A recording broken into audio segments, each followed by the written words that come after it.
Group station.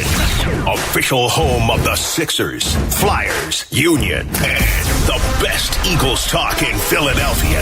97.5 The Fanatic. Good morning. Thought I'd help you wake up. It's 6 a.m. and you're listening to The John Kincade Show, Philadelphia's longest-running sports talk morning show on 97.5 The Fanatic, Philadelphia. Let the party begin! The show starts now. Sometimes when you watch Bob Cooney maneuver things, it's high comedy. Juggling mic covers. I didn't think you saw me. You got like you're very nimble, Bob. Very nimble. Yeah. John Kincade Show on 97.5 The Fanatic. Hopefully your Tuesday morning is off to an amazing start. It is hot now. It's going to be, it's sort of like muggy and hot right now, but it's going to be nice and cool by dinner time. And we're heading into a fairly nice week, heading into FanFest, which now just a stray thunderstorm on Saturday, which is great news for FanFest. Yesterday morning, Karen Rogers had me a little upset. I got to say, I called her out for it, and she corrected the forecast today. All right. It was good. I mean, it was she had me nervous. Yeah, it's gonna be a good day. We got a good week going on here, if you think about it. Thursday, we're going to be at PJ Wellahan's in Cherry Hill. Always fun. Always fun. Nice happy hour there. And then, of course, Saturday, the big day. One of the best days of the year, FanFest. FanFest is going to be awesome. Connor, you're on in the morning? 9 to noon, yes. So you'll be there as people do their first arrivals. We'll be on the air some of the event, too. We'll be out there introducing people and having some fun. We're going to have a great time. It is going to be an amazing, amazing day. For FanFest 2023. We'll have some tickets to give away, some late-minute tickets. Do you have still people like desperate when you talk to them on the phone? Absolutely. The number of texts and DMs on Twitter and Instagram that I've been getting over the last couple of months have been insane. So, yes, people still very interested in FanFest tickets. Pat, have you taken care of your friends and family? No. You have not? No, they can win them like everybody else. Because if T-Dog needs them, Bob and I got her. She's on our guest list if you... No, I actually told the bosses to keep her out. Really? Are you using like facial scanning technology or something? She doesn't need to be there. No, she does. She doesn't. I want her there. She's a positive energy force, Pat. I'm going to get her to do the kissing booth one year. That's fine. Yeah. I think the cooking booth. Both. You get a cookie and you get a kiss. Baked goods. It'll be all right as you get going. Bradford White Water Heaters brings you the 6 o'clock hour of the John Kincade Show. Do we have a morning mind bender, Patrick? We do. All right. What controversial law spurned the bust? Not the bust. I would say the boom in Walgreens pharmacies. What controversial law spurned the boom in Walgreens pharmacies? The sale of prophylactics not behind the counter. Okay, that's a good guess. Bobby, you got one? I don't. I can't come up with one. I don't know if I remotely have a guess. By the way, there was a time when you had to ask the pharmacist for if you wanted prophylactics. So that's my guess. It's not correct. Not correct? These two guys won't even guess, which is lame. I don't even know where to go with it. They don't know where to go with it. I was thinking of locked up medicine or something like that, but I don't know. No, it is prohibition. Really? Yeah, so when Prohibition went into effect in the United States in 1920, Walgreens pharmacies numbered only 20 pharmacies nationwide. However, there were precious few legal ways to procure alcohol during the time, and a doctor's prescription was one of them. Doctors could make some extra money on the side by prescribing medicinal whiskey to their patients, and Walgreens was one of the few places that kept it in stock. And by the end of the 1920s, there were more than 400 Walgreens stores across the country. Makes sense. That's not bad. Yeah. Medicinal your whiskey, huh? I could ask that of my doctors right now. It's going to make me feel better, honey. Doctor, leave me alone. Well, last night you didn't need any.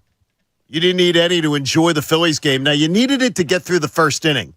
But Aaron Nola, the bad showed up, the 2 home runs, but the good showed up.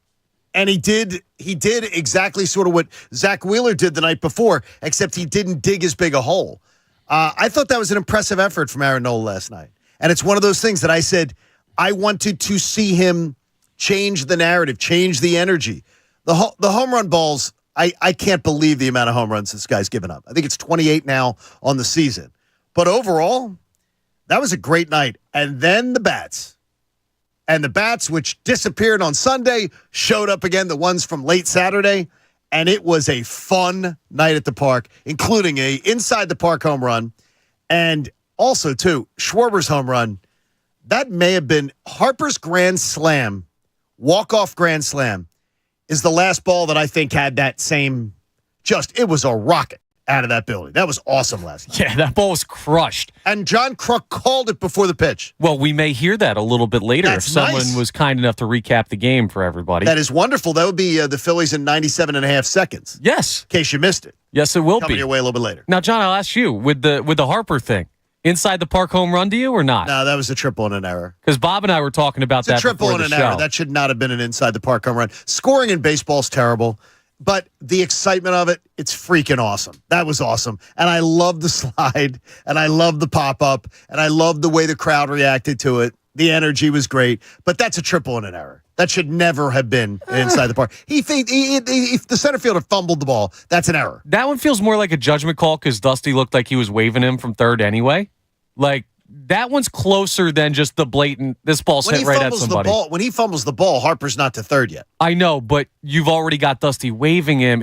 You're assuming he's making that throw, which turns into a scorer's decision. Right. Yeah, I thought that McCarthy explained it well in his tweet. And that's exactly what he said, what Connor just said. Yeah, to assume. You can't assume that a throw is going to get him out. That was awesome still. Yeah, it's still. Connor had a good line. He said it's probably 60-40. In favor of it being a triple and an errur. But, yeah, I think 60-40 triple error. Yeah, but it's close enough. It was so much fun. Screw it, get the guy one. And it was so much fun. That was that's a fun moment. And Christina was watching something, like we're watching the game broadcast on NBC Sports Philadelphia. And she said something last night to me, and she goes, Harper's perfect. Yes. Like as far as his whole, they were showing him with kids, and they were showing him where, I guess they were showing recap of Sunday and everything. She goes, you know what? She goes, he's perfect. Like I can't think of an athlete like him who's so involved, so likable, and then so great. I can think of one. Who? He plays quarterback for the Philadelphia Eagles. Jalen's more understated. He is. Harper's more, ta-da, like the slide. I don't see Jalen doing that. The arms crossed against Minnesota last year? Yeah, but I don't see the same. I think Jalen's much more hide it, don't show it. It's workmanlike. But some people look at that as perfect. So I got you. Like I enjoy a person more that keeps their head down and does it. But you make it that it's a great point. We have two athletes. I think Anthony put that out there when the Embiid stuff was going down hard and whatever. He said, "Thank God we have Bryce Harper and Jalen Hurts in this city, the faces of their sport for us here in Philadelphia." And John, I think you hit it on the head. Yeah, he's perfect, Bryce Harper, and I think Jalen Hurts isn't far behind. And they're very different as to what you prefer. Pat, which guy? I would imagine you're liking the guy that's more understated. No, I like Harper. Really? Yeah. I would have thought you would want the more understated. It's Jalen is so businesslike. No, I would have thought you liked that. No, I love Jalen on the field. He's boring as hell to me. There's no way to put it. Chase Utley was boring as hell to me too. I was a Jimmy Rollins guy. But they were both great. But the put your head down, go to work, show no emotion, I'm a robot. No, that doesn't really. I really don't go with me. I never dug that in the Saban tree. The idea that like Nick Saban would win the national championship and they would fly back to Tuscaloosa and he'd be in his office the next morning making recruiting calls. And he would tell hey, it's time to get to work. Last year. And it's not even 36 hours from them winning a national title.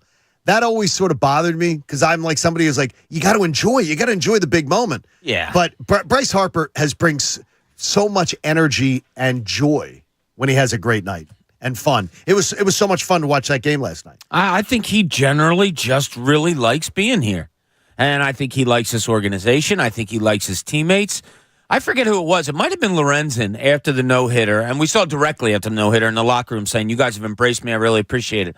But I think there was an interview a few days later where I think it was him. It might have been somebody else saying, yeah, this locker room's just different. It's just different. And Bryce Harper probably has a lot to do with that. You're looking at your leader that's not afraid to put himself out there, that shows his emotion and how much he loves the game. I mean, I'm watching him watch that media Little League game on Sunday. And he was into it. Into it, yeah. And look, part of it's probably being a father, which he talked about later on, of saying, man, I can't wait till my kids are old enough to do this. Or, your own, man, 5 more years, I might be out of baseball and I'll be watching my kids do this. You don't know what's going through his mind, but you do know that he's loving every minute of it. That was a great game last night. A lot of fun. And now the Phillies have the opportunity to show me what they are. Because you can either put the foot on the throat. You're now you're 2.5 games up on the Cubs. Cubs have moved into the second spot, by the way. Giants now in the third spot, 3 games back. So in the next 2 days, you can either put the foot in the throat or you can do what you've been doing. You scored 13 on you scored 12 on Saturday. You lost on Sunday. You scored 9 against the Blue Jays on the 16th. You lost the next game. You scored 13 against the Twins. Yet the bats go for 1 run the next day and a loss. This team has not sustained anything. Now, sustain something. Last night, it felt like they understood it was a big series. Absolutely. They had a look about them. Yeah. That they understood it. Yeah, and you're right about the sustaining it thing. That's been the biggest problem with the Phillies over the past week and a half is just consistency. They've had great games, but you got to string them together. I don't know if you guys had the thought that I had last night watching. Save some of these runs? No. I was sitting there and I'm like, how is this the second wild card team? And I know it's only one horrible. game. What about their manager? He's doing a great job. We talked about it yesterday, and Pat brings it up that he squeezes Pat. He gets every ounce of juice out of the lemon. Yeah, he gets blood out of a stone, that's for sure. I mean, I really do. And as much as I think he's a goofball and weird, the fact that he had that team in the second wild card last night, and this series isn't over yet, by the way. No.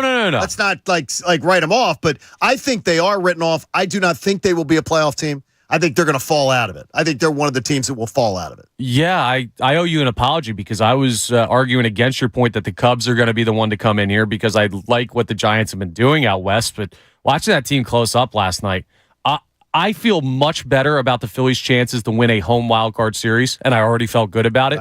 Right. They're just head and shoulders above these other teams. Well, and to your point, sorry, John. Sorry. Last night they go with a bullpen game. San Francisco. We talked about it. John said, this could be a playoff preview here. They go to a bullpen game, and tonight they have somebody making their major league debut. Yeah. Starting pitcher. This is what they're battling right now. What's going on here? I mean, it's tough. There is one thing, Connor, never apologize for that because if I don't have to apologize to you when I say something stupid. Well, maybe I'm doing it because I'd like an apology back.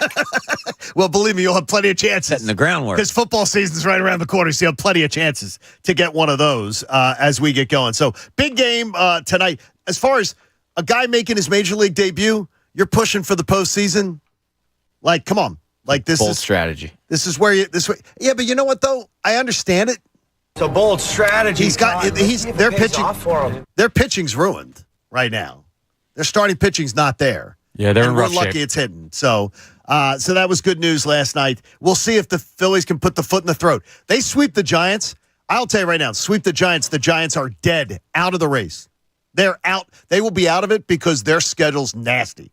But there's another team, Connor, and you may end up with something here, that has the worst schedule of the wild card teams. I think it's the Cubs. Because I wrote a piece for 97.5 The Fanatic. It'll go up this morning that the Cubs down the line.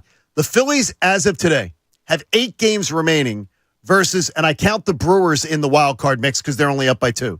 The Phillies only have 8 games remaining versus teams that are in the wild card mix. The Cubs have 23. The Cubs have 3 at the Brewers, 3 at home versus the Brewers, 4 at the Reds, 3 versus the Giants, and then 7 games versus the Diamondbacks. I mean, that's a brutal stretch. They're not going to, I don't know who's going to be the second wild card. I don't know that it matters. Who do you want? I don't want the Cubs. I think it could be the Cubs. But right now, and honestly, something about the Diamondbacks bothers me.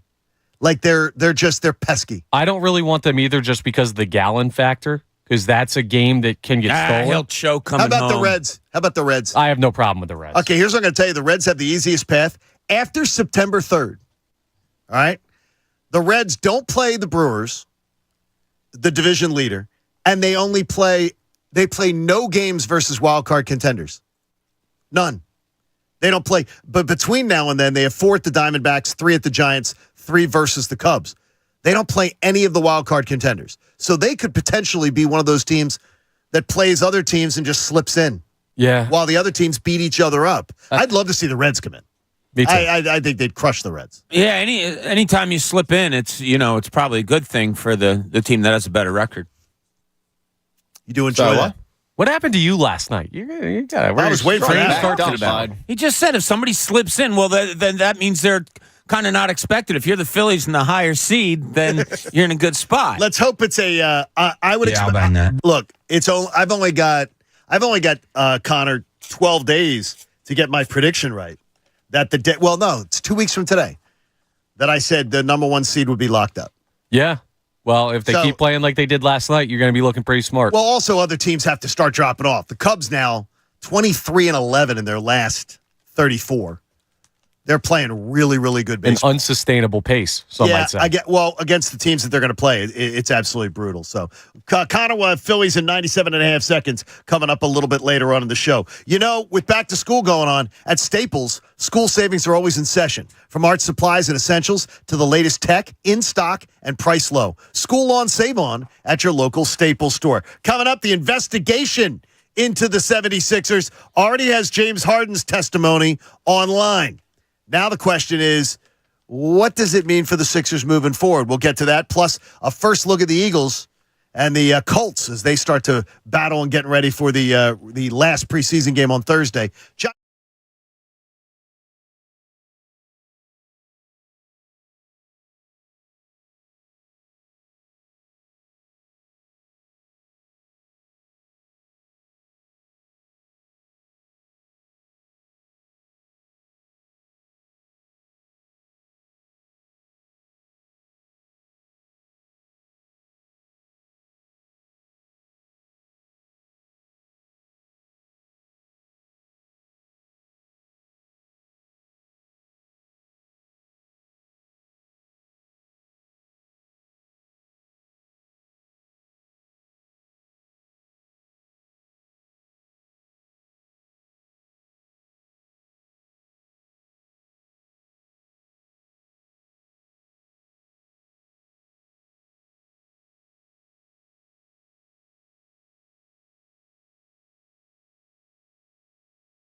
TV, Ways, and more. That's Odyssey, AUDACY. Check it out now. Now, back to the John Kincade Show on 97.5 The Fanatic, Philadelphia. You know, this Thursday you can hang out at PJ's in Cherry Hill. A stone's throw from the Cooney Estate. Join Pat and Bob and Connor and maybe a special guest. I'm hearing Ricky Bowe may roll on by, too. Who's the special guest? Ricky. Oh, I said Ricky Bowe. I said special. Now it's terrible. PJ's Happy Hour this Thursday in Cherry Hill. One of your final chances to get FanFest tickets. Limited number, so get there by 5 p.m. So you have a limited number because now they got to start to tighten this thing up. As far as we're getting towards the numbers here. Todd DeFeo, who is part of our promotions team, I think hates me right about now. How bad did you do? Well, it's like 2 or 3 emails every day. Hey, can you send 6 to this one and 8 to them and, whatever. But good. We're going to have a huge crowd. It's going to be so much fun. Get there early. It's 11 o'clock start this year for FanFest. Let's not forget. Very different, yes. Yeah, it used to be 1. It's 11 now. Things get started early. How is Mike going to deal with that? I don't know if there's going to be a lot of people out there cooking out. Mike from Delran. Yeah. I've gotten word from some of the people that, the tailgate's going to start around 8:30, 9 o'clock. That's good timing. Yeah. That's very, very Not good timing. bad. Yeah, I got some things going on, so I might have to drive myself over. If that's the case, I'm probably going to be there around 8:30. Good stuff. Yeah, why not? Hey, the big investigation from the NBA into James Harden, I think reinforces what his state of mind is. I think he truly believes, as Shams said, the official probe into it, that he's referring to Daryl Morey telling Harden he will trade him quickly, which is something I had not heard before. Yeah. The lie was, according to Shams, is that James Harden was told by Daryl Morey, I will trade you quickly after you opt in. As if James Harden didn't want to opt in to $34 million or whatever he did. But the $35.6 million opt-in. So the lie was, I will trade you quickly. That's what he says the lie was. Okay. So I don't understand. I can't accuse somebody of lying when they're telling you're asked to testify to say here's what happened. I can't say, I don't believe there's another lie. It's because I got something from somebody in the league that said he can't admit he was promised a max deal. I can't believe I don't believe for 1 second that he was offered a max deal. I wouldn't think. I would think that would be bad business. I mean, none of us wanted to see that. Morey's not doing that. I don't know. This whole thing is so just back-ass crazy. I mean, it really is. What? Daryl Morey, really? Oh, he's no longer on the trading block? I wouldn't say that about any player. No. If somebody came to me and said, we're going to give you 4 great players for Joel Embiid, are you going to say no? And now all of a sudden you're taking James Harden. What does that even mean? And I'm not doing revisionist history here. We said this the day that they came out with this statement. They came out with this statement saying he's off the trading block. And I said to you, John, on these very airways, why would you say that? I don't know why you'd do it, too, if you had interest in your house and you had people coming in and out of your house to try to sell your house, and you weren't getting the offers you wanted. The last thing you're doing is, I'll just close up and take it off the market then. I'll show you guys. I don't understand the strategy at all, and it doesn't seem like a good business strategy. No. For the brand. None of this has made sense throughout it. And look, you can say what you want to say about Harden, and in some aspects people can be correct. You can say what you want to say about Morey, and in some aspects people are going to be correct. But altogether, all you have to do is jumble it up into a big ball, and it all sucks. It's just bad for the organizations. It's not good. It's laughable. It's, people talking around the nation about how bad the Sixers organization is right now. It's a shame. What happened here? You bring in Daryl Morey and you bring in James Harden, and boom, there it goes. All gone. All your hopes and expectations and everything. It just seems to have gone out the window. Pat, do you does the fact that lie, does it change anything for you? Considering that a lie, I'm going to trade you quickly. It doesn't change anything. I don't really believe that that's what it's about. I'll put my tinfoil hat on and say he was promised maybe not a max deal, but a really, really good deal, and he didn't get it. The trading quickly thing, and logically, it doesn't make sense. That doesn't. You know, I mean, you want to go to L.A., they don't have any assets. And there's only one team that you want to go to. You've Giroud the Sixers. So, like, who's saying I'm going to trade you quickly? That's not an easy thing to do with your contract situation either. A lot of teams don't have the cap space. I don't. The whole thing, as Bob said, it reeks. It doesn't make sense, and I hate it here. Will he end up? It sucks. Will he end up a Clipper, Pat? No. Will he end up a Clipper, Bob? Probably not. Pat thinks he's going to be on the opening day roster as the Sixers are playing. He said yesterday. I thought that was bold and beautiful, Pat. That's a bold prediction. It's bold. Now there's another aspect of this story that I've kind of gotten to with talking to a number of people. There was a guy that used to be an owner of the Philadelphia 76ers that no longer is, a part owner of this ownership group. Oh, okay. And his name is Michael Rubin. Right. Now, apparently, he loved James Harden and loves James Harden and all that. Didn't they do a business together on some clothing? Yeah, exactly. So there's a togetherness there. So we go back to the promise of a deal. Okay? What if, and this is all speculation on my part with putting some things together, what if when Harden took the lesser deal and somebody said, don't worry, we'll take care of you down the road. What if it was Michael Rubin that said, I got this. I want him back. I'll pay the money for it. And then he's gone. And then he has to go because of his partnership with the Fanatics, his ownership of the Fanatics. And he has to go. And then Morey's stuck there and says, hey, Josh, Michael promised it. No, I'm not doing that. I just bought the Commanders. I don't have the money to do that. That is a Scooby-Doo scenario I could potentially buy into. Yeah, that's a possibility. I mean, that's a possibility. When Harden took the lesser deal, Jamie was joking about it. A lot of us joked about it okay, so when's his Fanatic endorsement gonna happen? Right. With Fanatics.com. Sort of like a Tom Brady deal? Yeah, because you knew that Michael Rubin and him were close and the white parties and all that crap, but it's interesting to think of because Michael Rubin already seemed to have one foot out the door. Michael Rubin sniffs around athletes more than a trampy cheerleader. I mean, honestly, he loves to be I could see him doing that. Let's have a special deal. Let's have an inside. I'll take care of you. I'll do it personally. And it could be done through backdoor channels in a way.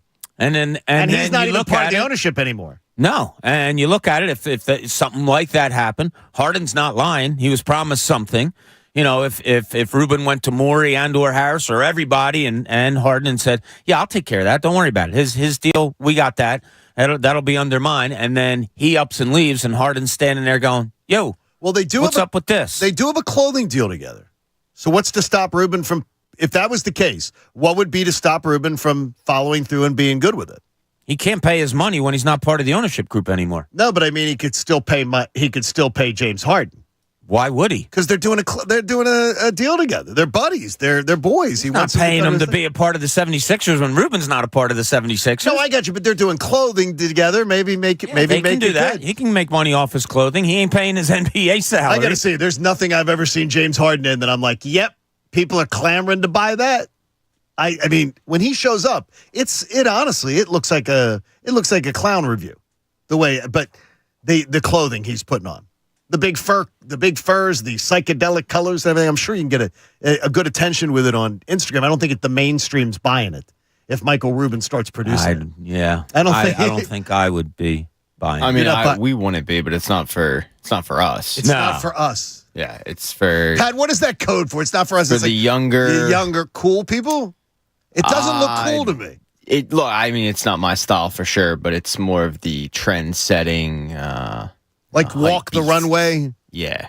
Like I see... people you see it like Sneaker Con. Yeah, I see though, like I see Embiid, I see Maxey, I see them. I think they could maybe get their own clothing deals too. So, hey, if your basement or your crawl space smells musty or you have watermarks on the block walls, you need to get a completely free home inspection from the experts. Call BQ Basements and Concrete because the problem is only going to get worse. So today is the second public practice for the Eagles and the Colts. So you get to come on out and you get to watch that, Eagles and the Colts today. So we probably got some people who are going out to that.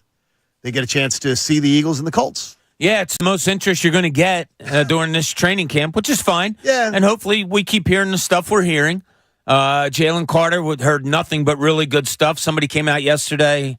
Shoot, I can't remember who said it, but it'll come to me, saying that they've seen Fletcher Cox and Ndamukong Suh and all of these great, great defensive tackles and said, man, this guy's just on a different level too. That's scary good. It's high praise. It is. Man, if Jordan Davis can come through and you can get those two big butts up there, like, consistently in Carter and Davis and just killing guys on the inside, my God, Sweat, Reddick, Graham, those guys might be even better on the outside this year. And that's kind of hard to think of. Well, the one thing is that it brought me back to something yesterday. I looked at, like, everyone's talking about you're replacing Javon Hargrave. And last year, everybody knows Javon Hargrave had a amazing season. That was a great season. On a collectively great defense, an all-time great defense for this franchise, he had an amazing year. But it was the outlier year for him. I mean, here's his sack totals. 2, 6.5, 4, 4.5, 7.5. So for the first 6 years of his career, Javon Hargrave averaged around 4.3 sacks a year. He had 11 last year. Yeah. That's the outlier. That's nothing like anything he'd ever done before. And when you'd look at it, you go, is he going to do that again? Is he really at the age of 29? Oh, he's the magic 30 now. He has his greatest season. Right? Yeah. I mean, he averages 4.3 sacks a season for his first 6 years. Last year, he gets 11. And I'm not trying. Javon, you had an amazing year last year, and I'm glad you got paid. I love it when athletes get paid. I love it when people in sports get paid. Beautiful. Get your money. You deserve it. But to me, I'm thinking we're overvaluing I don't believe Javon Hargrave would have come in and had 11 sacks this year. I thought it was a good move at the time. I mean, yeah, he had a real productive year last year on a record-setting defensive line. He was a big part of it, no question about it. But at the age of 30, when you already have in there Fletcher Cox and then on the outside Brandon Graham and guys that are getting a little bit older, now you had to make that move. And it goes back to like the Joe Banner days of that magic number of 30. I can't help it. I still do kind of look at that when guys are being productive later in their career. Yeah. I thought it was a fine move by Howie. You hate to let somebody go that had a great year, but I wouldn't have paid that money either. I think Howie did the right thing. I mean, that's a huge amount of money. And, they prepare, like when you go out and draft Jordan Davis, you're preparing for that. Yes. That's one thing that I think Howie deserves a lot of credit for is and for a time there, Andy was doing the same thing. He's been able to create a team that's so good that you're then able to identify who will be up in a couple of years and who you can move on from. So for him, the team is so good that he goes, okay, I can take Jordan Davis, a defensive tackle. We probably could use a safety more than that, but we'll take a defensive tackle knowing Javon Hargrave will walk. And then next year you take another defensive tackle knowing that Fletcher Cox probably won't be here in a year or two. So he's been able to really let these guys learn behind the veterans, which is smart, and then they're able to kind of take the job when the contract's up. And I'll tell you, there's somebody along this defensive line that I think is going to make us say at some point, and maybe throughout the season, that letting Hargrave go wasn't a mistake at all, and that's Milton Williams. I just keep seeing these. I've been waiting. I just keep seeing these snippets about him, like, right. Yeah, man, they really have trust in him, and yeah, they really like him. You're three, right? Yeah, he just seems like the kind of guy that he's a guy I'm keeping my side eye on. Zach McPherson, Tyree Cleveland, and Noah Ellis, by the way, all cleared waivers. So you don't lose them due to their injuries. Nobody's grabbing them and taking them, so they'll be on the injured reserve. And they get paid. And they get paid. Good for them, which really is the big thing for them. Hey, in Cooney's Corner, Bob wants to reflect on thoughts from last night. Now, let's see what's in Cooney's Corner. Yeah, and I'm not going to be a downer. I really don't want to. Okay. So I won't be. Well, last night there's not much to be down about, right? No, there was something that bothered me a little bit, but we're going to get into that a little bit later. But Aaron Nola goes out there, first inning. I think we all did the same thing. We see the home run. If we have paper in our hands or a glass of water in our hand, we put it down real hard. Like, oh my God, are you kidding me? Here we go again. And then he battled, and he battled. And he wound up pitching 7 innings, and he throws 100 pitches, and he only gives up 2 earned runs. And not only does he keep you in the game, the offense wins you the game because that's what this team should do. But how do you come out of this game watching that Aaron Nola outing? It's not easy to come out and say, oh, I didn't like it. I mean, obviously, there's not much not to like. But did you still get the frustration? Is it still kind of like, yeah, but that first inning? No, I smiled. I honestly, I tried to be like, look, if I'm going to come in here and bang the drum when he's crappy, that's why I wanted to start the show today saying he did a great job last night of stabilizing it. I'm still worried about the home runs, but I thought last night he did a little less nibbling and a little more pitching. And but he can't run his pitch counts up to. He can't be getting out in the fifth inning. Aaron Nola, if he's out in the fifth inning, you're screwed. Like, you need him. He's supposed to be a top of the rotation type of guy, whether he's in the first spot, second spot, whatever. So I was inspired last night, honestly, thinking maybe the light bulb's going off a little bit.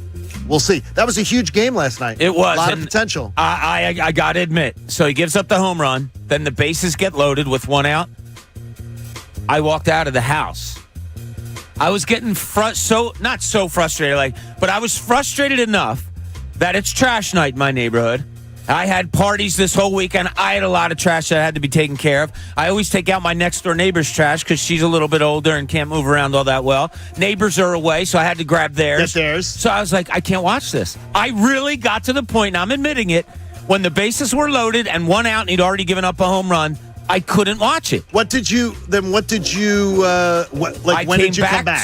So I put mine out, and I'm like, stop being a baby, go. And I went back, and I climbed the steps of my family room just so I could see the TV, and it went to commercial.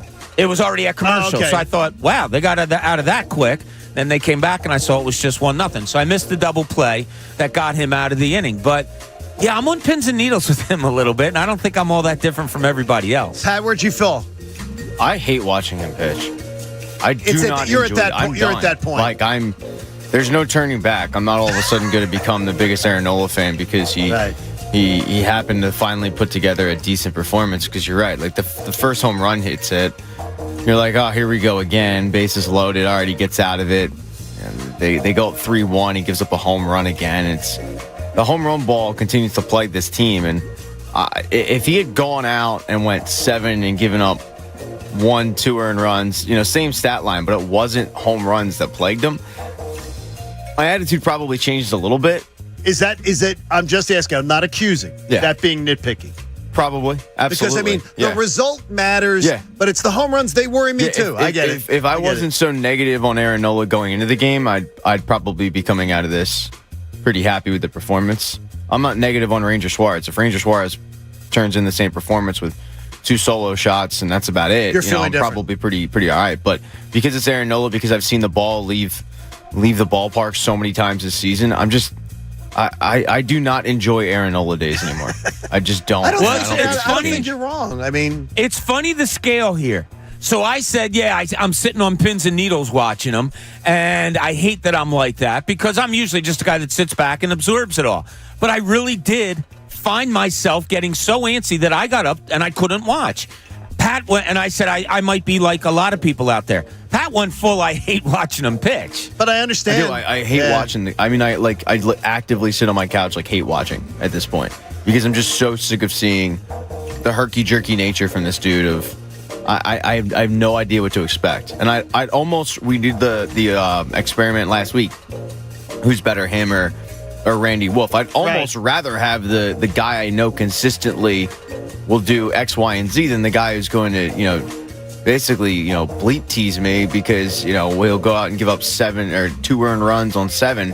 And then the next game he gives up 6 and barely gets through 5. I hate it. I know. But go Phils. I think Pat, your passion there for the Phillies is on. I mean, you're there. You're there. Look, he's never going to run you off, and you're rooting. You want him to be successful, but you've gotten to the point where you're just. He's going to be some team's mistake next offseason. Well, he'll have a really good 2024, and then his 2025 will suck. By the way, an outside chance that next Wednesday's game, the day game, that there's a chance you could see Ohtani if they haven't made the decision to shut him down pitching. So, I mean, there's a chance, an outside chance, but they're just shut him. Would you rather? All right. Honest question here. Phillies are battling for what they're battling for. Obviously, you always want to see them win. Would you rather go to the game and see Ohtani pitch with a better chance of the Angels pulling out a win because he's so good? Or would you rather they shut him down before then? I think, well, they've already shut him down pitching. I mean, but whether they reactivate him, I got to tell you, I would like to just see Ohtani. Let him bat. And honestly, even with everything on the line, I'd like to see them face Ohtani because all the teams you're going to have to beat, they maybe don't have players of that magnitude. But it could be a challenge. No, that'd be cool. If you're a Philly fan, you get to go see him pitch and hit. That's a 1:00 game next Wednesday. Yeah. So pretty good stuff there. So that was good. Connor will recap the game. If you missed it last night, Connor's got the Phillies in 97.5 seconds. And Pat is imploring the Eagles to not do this. Find out what this is next. John Kincade Show here on 97.5 The Fanatic. With the Birds in training camp, and that's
Union, and the best Eagles talk in Philadelphia. 97.5 The Fanatic. Now, back to the John Kincade Show on 97.5 The Fanatic, Philadelphia.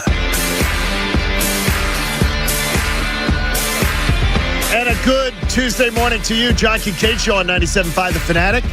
You know, at Staples, school savings are always in session, from art supplies and essentials to the latest tech, in stock and price low. School on, save on at your local Staples store. So Pat said yesterday he didn't like back to school. I didn't ever have to go back to school shopping, though. Like Betty did that. That was not something that I was ever involved in. If she didn't have to take me to a store, that was a win for her. So she didn't take me. She just said, "What's the list? Give me the list. I'll get you the stuff." Yeah, I would have left you home a lot, too. Stop that. Did you go shopping with your mom? No. Exactly. I mean, like, I hate it. I don't think they went. They did. No, I think that, honestly, I think my dad got a couple of notebooks from the Daily News and stole some pens and gave them to me and said, "Here you go." And I said, "We use pencils." And he gave me a dirty look, and then somehow we found some pencils somewhere. Hey, if you ever miss a Phillies game, and it's a night game, Connor Thomas does a public service that nobody else in the market does. And he says, look, just invest 97.5 seconds, and you're going to know everything that happened in last night's game. Play ball. It was a potential playoff preview in South Philly last night as Aaron Nola took the mound against the Giants, and it was a major struggle early for Nola, who surrendered a homer and loaded the bases in the top of the first, but he somehow worked out of it with only one allowed run. The Phils answered in the bottom of the inning with a Harper RBI single, and then the second would take the lead on a Edmundo Sosa 2-run homer. And Sosa had himself a night, a homer and a triple, but he was far from the only hot hitter. As Aaron Nola settled in against San Fran, allowing another homer, but ultimately pitching 7 strong innings, Alec Boehm joined the homer party. And a high fly ball to deep left center field. Going back is Meckler. It is gone! It slips over the small fence. A solo home run for Boehm, his 13th of the year. It's 4-2 Phils. It opened the door for the Phils offense to heat up, and in the 5th, magic struck. Harper out to center field. Meckler going back toward the State Farm side. He's in trouble. It's rolling along the warning track. Harper speeding around second, heading to third. Dusty's going to wave him home. It was bobbled in center field. Harper's coming home. He'll score sliding. What an electric play by Harper. The Phils would end up scoring 5 more runs over the next couple innings, a stretch that was capped off by the call of the night. I got a feeling this ball could travel long distances here. There you go, John. It's traveling a long distance into the second deck. 2-run home run for Schwarber. What a prediction by Kruk, and what a Schwarbomb. In spite of Dylan Covey's best efforts, the Phils closed out the win and take a huge Game 1 in an important series. Good job, Connor. People don't have to invest a ton of time in that. They can just, if they fall asleep early or something. Yeah. You always got them. You got them again tonight. Maybe you're like Bob and walked out in the first inning when Nola was struggling. You missed I don't blame you. It wasn't a walkout. I just couldn't. I didn't want to see it. I wasn't rooting for anything. Yeah, I did. But I came back. Pat. So it was like, I walked out. Yeah, I can't say it any other way. You're right. Pat, I got to tell you, the YouTube TV, already I'm loving it.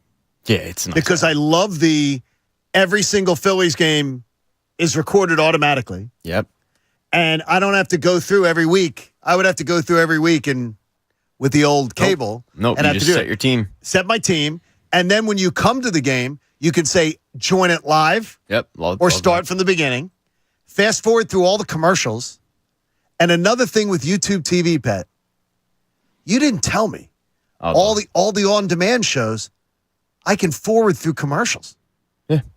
You can't do that with you couldn't do that with cable or DirecTV. I'm still trying to learn it all. I'm telling you, you're going to love it, Bob. When it gets, you'll love it. The only problem I had last night was we were sitting up there, and my wife said, can you go downstairs and watch a Phillies game? I think I want to watch something else. And I was like, yeah, I don't care. So I go downstairs, put it on, and all of a sudden it says you have to reset or something like that. Well, or log in again or something. We have 6 TVs in the house, and apparently like 5 of them were on, and you can only get it on 5. Yeah. So we had to have 2 of our kids subscribe on their own, so whatever. So we worked that problem out. But, yeah, so far so good. I'm liking it. I'm really enjoying it. Yeah, I mean, I think just the convenience of it for me, like I'll go walk the dog, I'll pull it up on my phone, be watching the game. And then I'll come back home, close out the app, and then open the TV app and then It was great. resume watch. Haven't missed anything. I mean, the advances that we've had in just technology and watching the game have advanced in the last like 10 years to the point where it's pretty awesome right now. Like, what a time pleasure to be alive. It's a pleasure. And two, the Fios internet working great with it. So we got the high-speed internet with Fios. Yeah. That keeps it moving fine. The picture's beautiful. Everything's going great. I often wonder about you know how much I'm enamored about how people watch games and all of that stuff. And I've gotten to the point in my life, I thought it was like the time of my life, where I enjoy sitting down and watching sporting events probably more than I ever have in my life. Mainly because I'm not working. Before I was working probably. But part of it hit me last night, might be because of what you just laid out, John, how easy it is to make it adapt to what your needs are as far as watching a game. I mean, I love it. Just the fact that, like, all right, so prime example is the World Series Game 5. The Eagles played in Houston, and we were the last row of our section, so we had a little bit of an area where we put our phone up behind us. We had the Eagles game going on behind us because I was subscribed to YouTube TV, and then the World Series game, we were there. So, in between pitches, we're turning around and seeing what's going on in the Eagles game. It's like we weren't able to do that 5 years ago. And, Right. and it's now it's like instead I would have had to try to avoid an Eagles score, which is impossible to do, especially at a Phillies game because they're showing the score up on the big screen.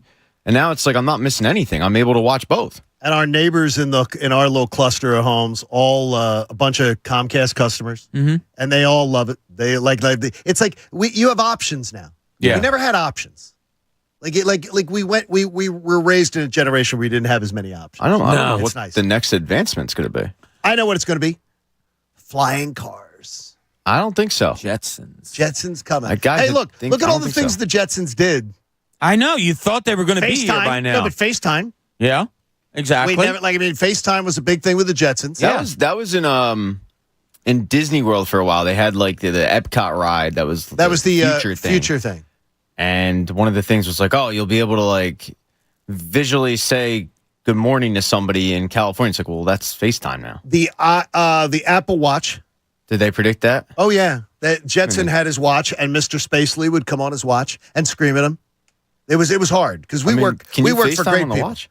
He could get video on his. He could get video on this stuff. I'll never buy. An Apple believe Watch. me. I'll give you mine once this whole cancer thing's over. I'll give you mine. I don't. I'm good. You don't want it. No. So I don't. It's too much tech. I'm taking it off.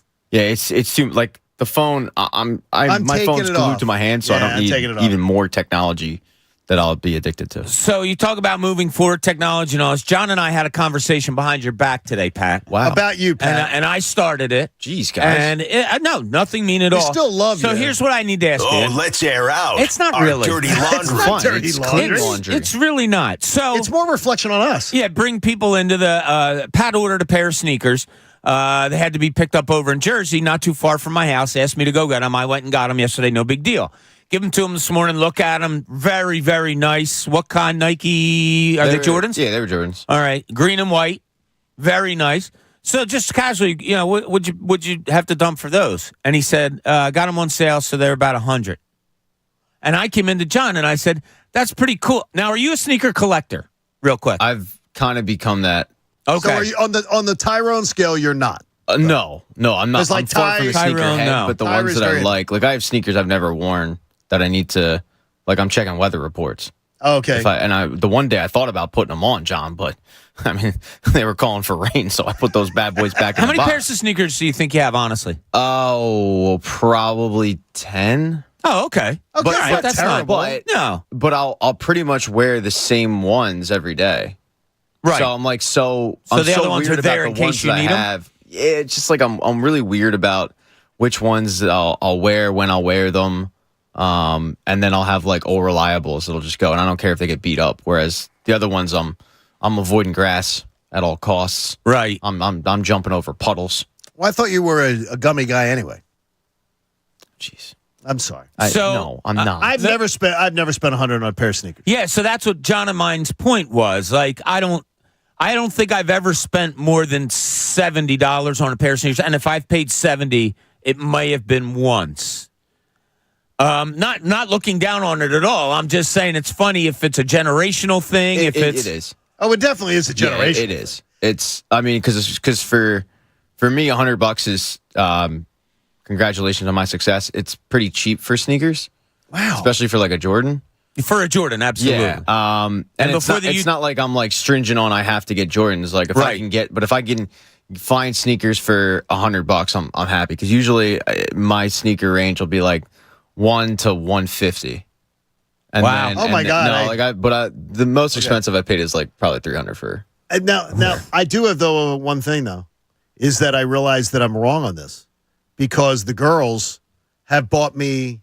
I have a few pairs of the Eagles. Yeah, I was going to say those aren't Eagles cheap. training camp shoes. Yeah, like I have the Eagles shoes. I have 3 of them, and they're awesome, and I love wearing them on game day and everything. And I'm looking now, and like they probably were 109. They were probably so the girls bought it for me. I did not pay for them myself. That was a birthday present. That's sort of a birthday present every year. If they know I like the thing, they'll get me the Eagles sneaker. Which I love. It's absolutely. But it's changed even for me. Like when I was in high school, the max I was paying was like $70. Wow. And the prices got progressively more expensive, and they do.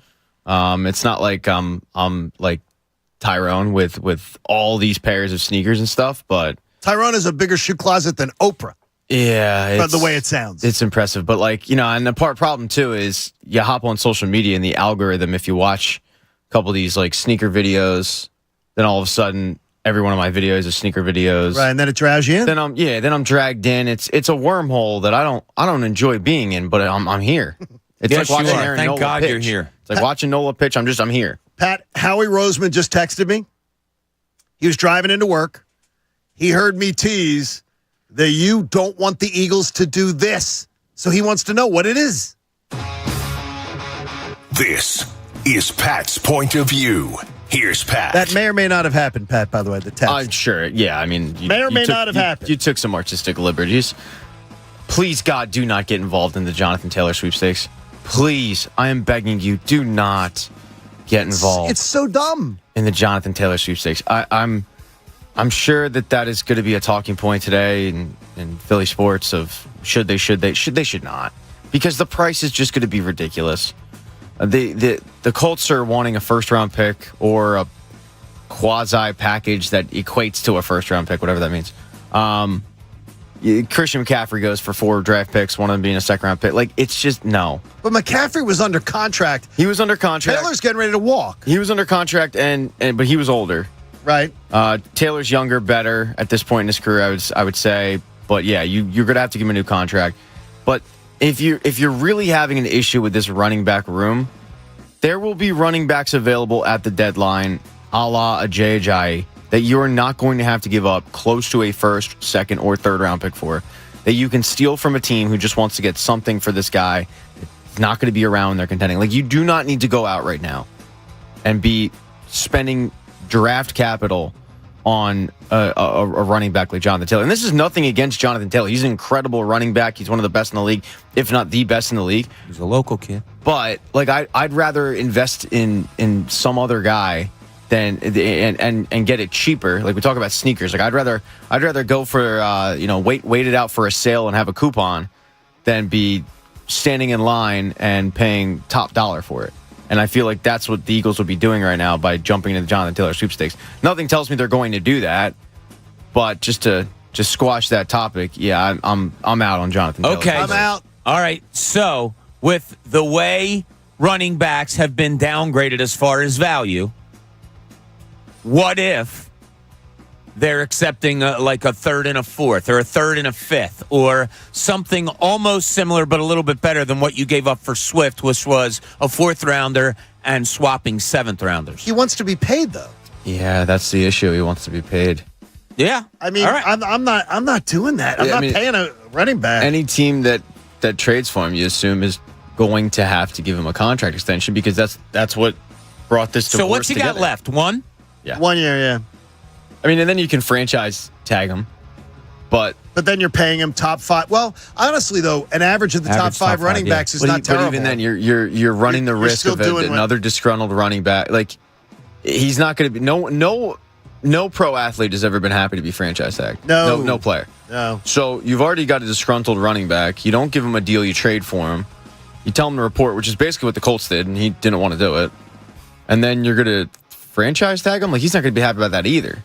No. These running backs in this situation, they're seeing what's coming in terms of not getting paid, so they want to secure the money as quickly as possible. He's no different.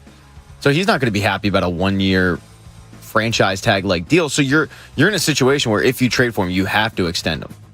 And the Eagles, I don't think would do it, but I don't even want to think about it, about giving up that kind of equity where you can get some guy. Like, if Tennessee sucks and they are truly in a rebuilding situation, which I think that they're going to be, I think they're going to have a hard look at themselves, and Derrick Henry becomes available for a 5th-round pick. That's different. And your running back room is not exactly producing the way you thought, then that's okay. A different scenario, right? Yeah, 5th-round pick for Derrick Henry, sure, why not? But in this situation, you're going to be giving up top dollar for him. No, I'm okay. I'm not paying him.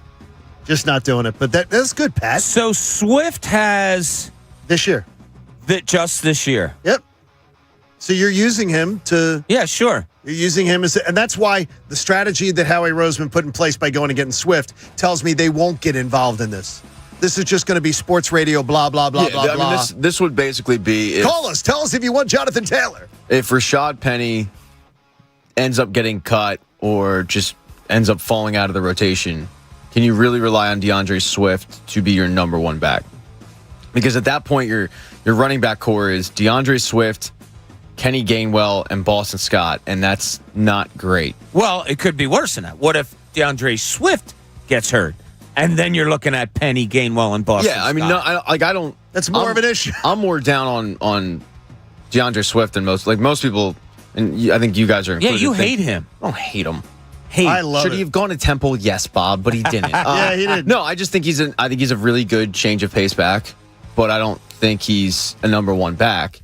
I hope I'm wrong. I mean, I hope he goes out there and rushes for 2,000 yards and, it looks incredible. But if you go into the season, you're right, Bob, where he ends up getting injured and you have to go in with Penny and who we haven't heard anything about during training camp, or Gainwell, that's going to be pretty gross. That's something that, okay, you probably could look around the league and figure out who's trading for what. But in this situation, the Eagles' offense is so good, they should be able to overcome a mediocre to subpar running back room until the trade deadline when teams' prices drop. Yeah, it just is. It makes no sense. You don't want to pay a running back a second contract, a huge second contract. Yeah, that's their strategy. Why would you change it for Jonathan Taylor? Here's where my ears perk, Pat, where you said they have a mediocre running back room and they can do this offense is so good that they can. Well, the reason I go back on that a little bit is it was so good last year with a 1,300-yard rusher. You're correct. With a guy who had 10 touchdowns as a running back. Well, I think those two are more tied together than not. Allow me to retort. Yes, I will. I think, and I'd have to go back and look at the numbers. I would think that a lot of the bulk of the running came after the game was already in hand. Not all of it, but I would say probably 60-65% of the bulk came that's when a they big were just number. Well, no, I mean, like they were throwing the ball around so much last year. Jalen Hurts also took off quite a bit, and this isn't to take away from the season that Miles Sanders had. He's incredible, and you're right about what you said. Like it does go hand in hand a little bit. I don't necessarily equate it to maybe 50-50. I would go like 35%, just because those games were in hand. Some of them at halftime, where you're like, okay, we got this in the bag, and then come fourth quarter, you're pretty much primarily running the football, and that's about it, just to kind of kill clock and get out of there. Now, were they doing that with Miles Sanders, or were they doing that with Kenny Gainwell? I'd have to go back and look at numbers. Seemed to be Gainwell and Scott would get a lot of yardage. Yeah, I'm still keeping an eye. I'm not shutting the door like you guys are on Jonathan Taylor.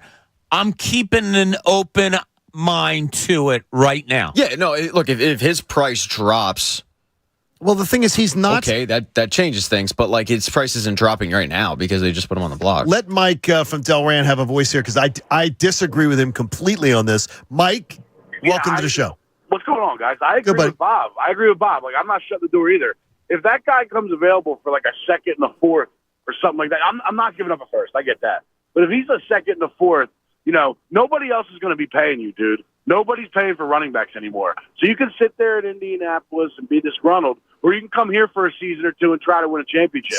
When you're knocking on the door for Super Bowls, when the 3 or 4 teams every season are the ones that are expected to be there, you go all out to be there. That's your open window. I would much rather have one of the best running backs in the league at a cheap second or fourth round price for a guy that, hey man, just come win a championship. You're not going to make money nowhere else. I'm with Bob. I'm not shutting the door on that. All right, buddy. I don't think he's going to. I don't think he's next, Mike. We'll see you Saturday. I think he's not. First of all, he's not going to be.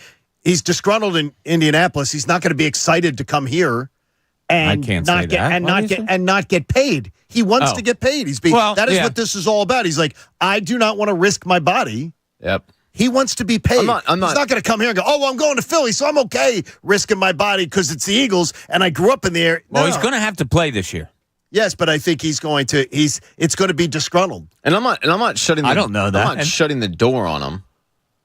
But I'm saying as of right now, with the price that they've set, yeah, I'm hanging up the phone.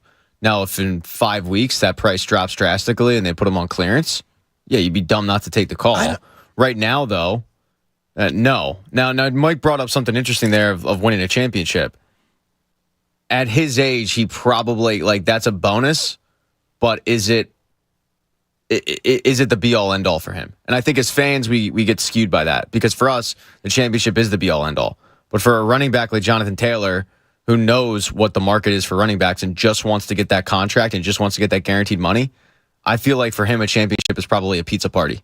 Like when your boss comes and you want to raise and they go, we're gonna have a pizza party at work. No, pizza parties are cool. I want more money. Well, no matter what, he's getting paid the money this year.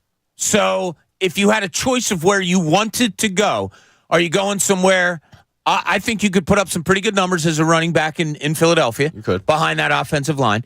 Also with a chance to win a championship. Also playing in front of your hometown people. Bonus. There's a lot of goodness that says Philadelphia to me.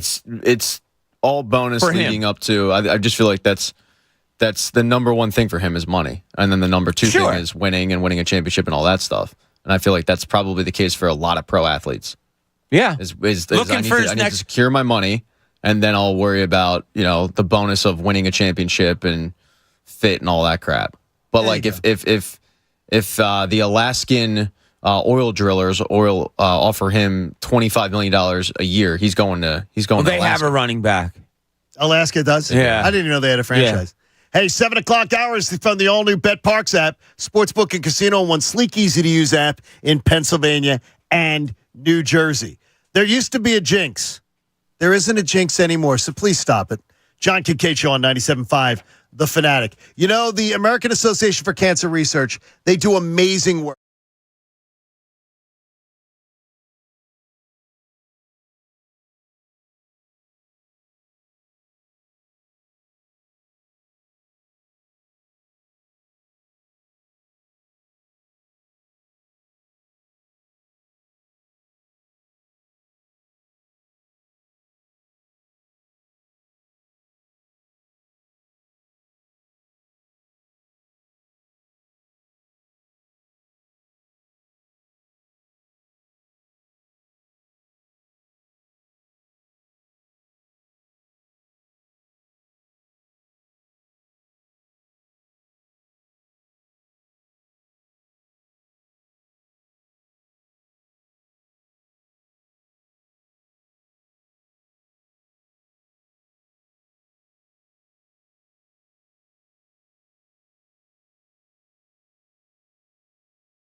Delphia.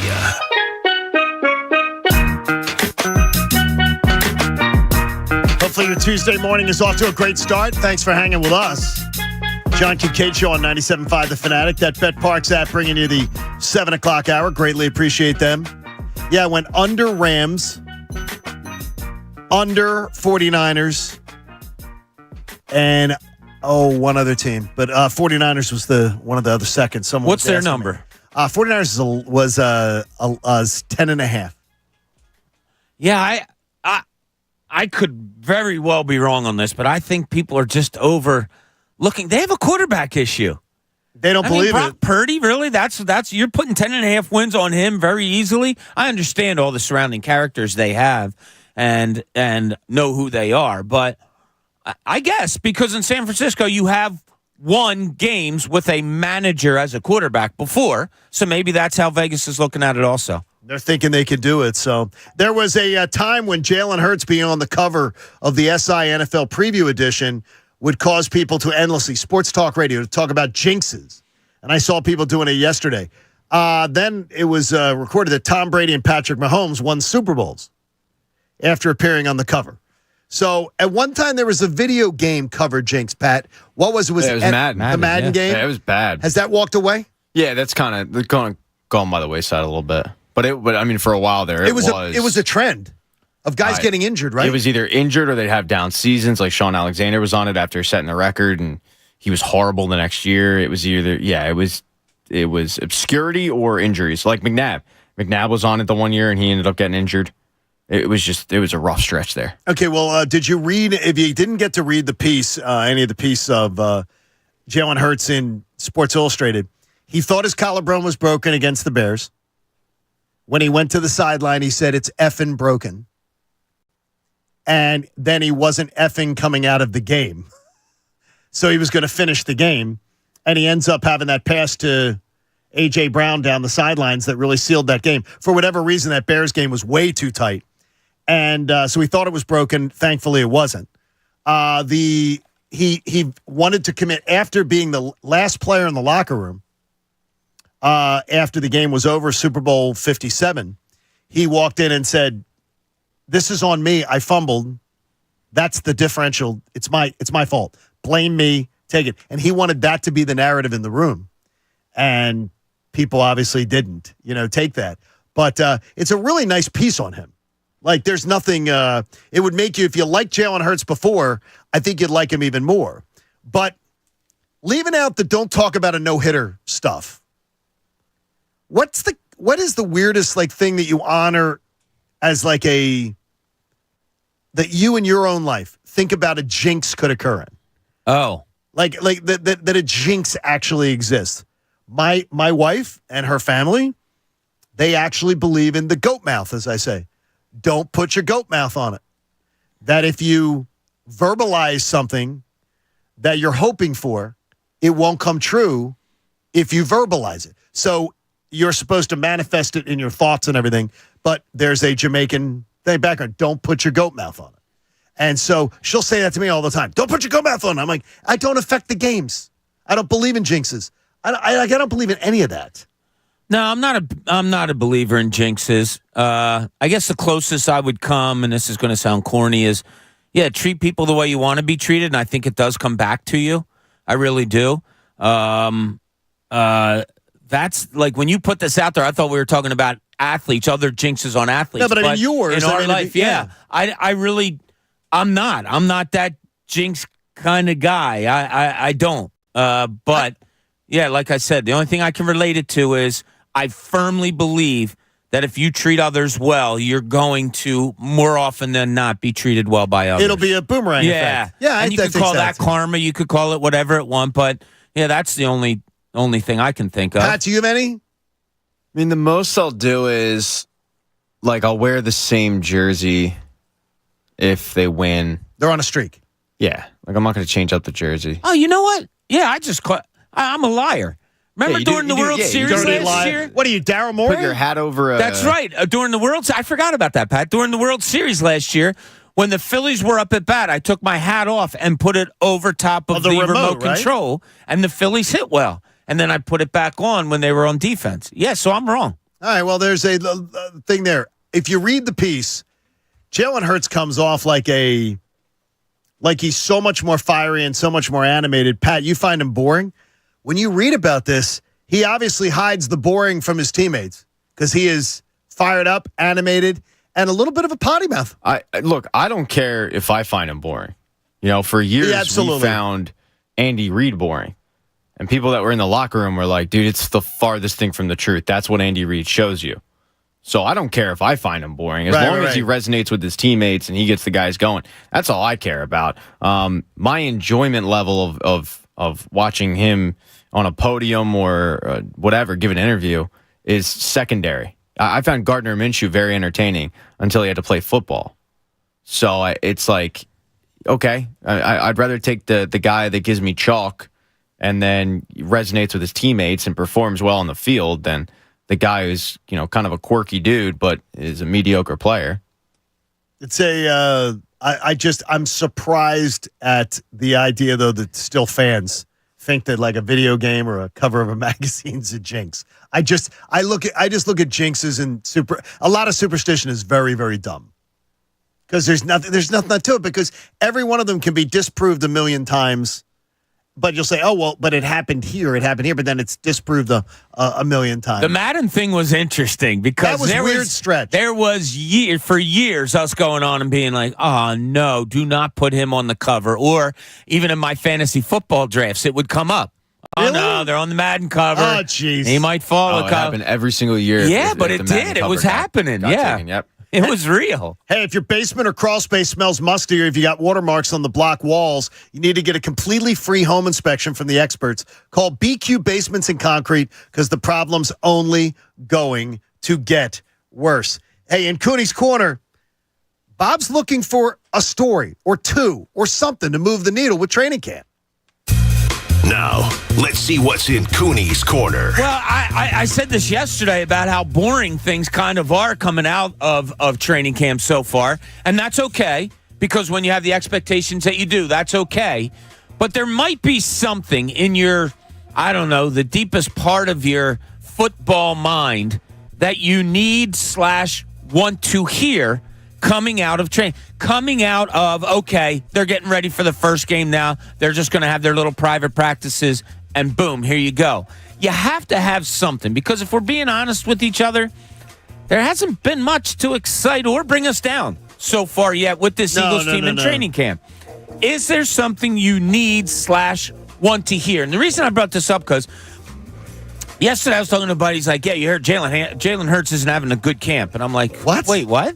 And he's like, yeah, he's not. I said, I haven't heard that at all. I've heard the opposite. Well, you haven't heard anything about it. And I said, yeah, so, they're just saying that he's kind of on normal pace of what he was last year, which was almost an MVP-type season. But it does. It's what gets you going in different directions, is that we haven't heard anything.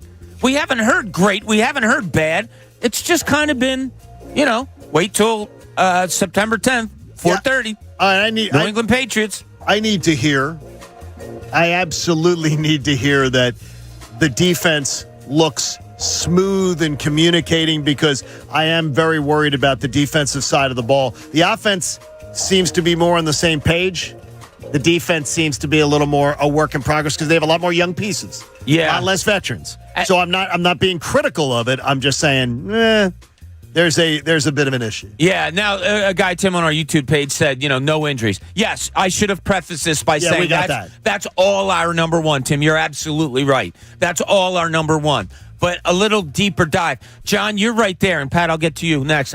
My first thing is defense. I need to hear, okay, you're not hearing star names at linebacker. You're not hearing star names at safety, but they're getting it done. Because the linebacker and safety are still big question marks in my mind. Yeah. Pat, what about you? You need any kind of story coming out of this?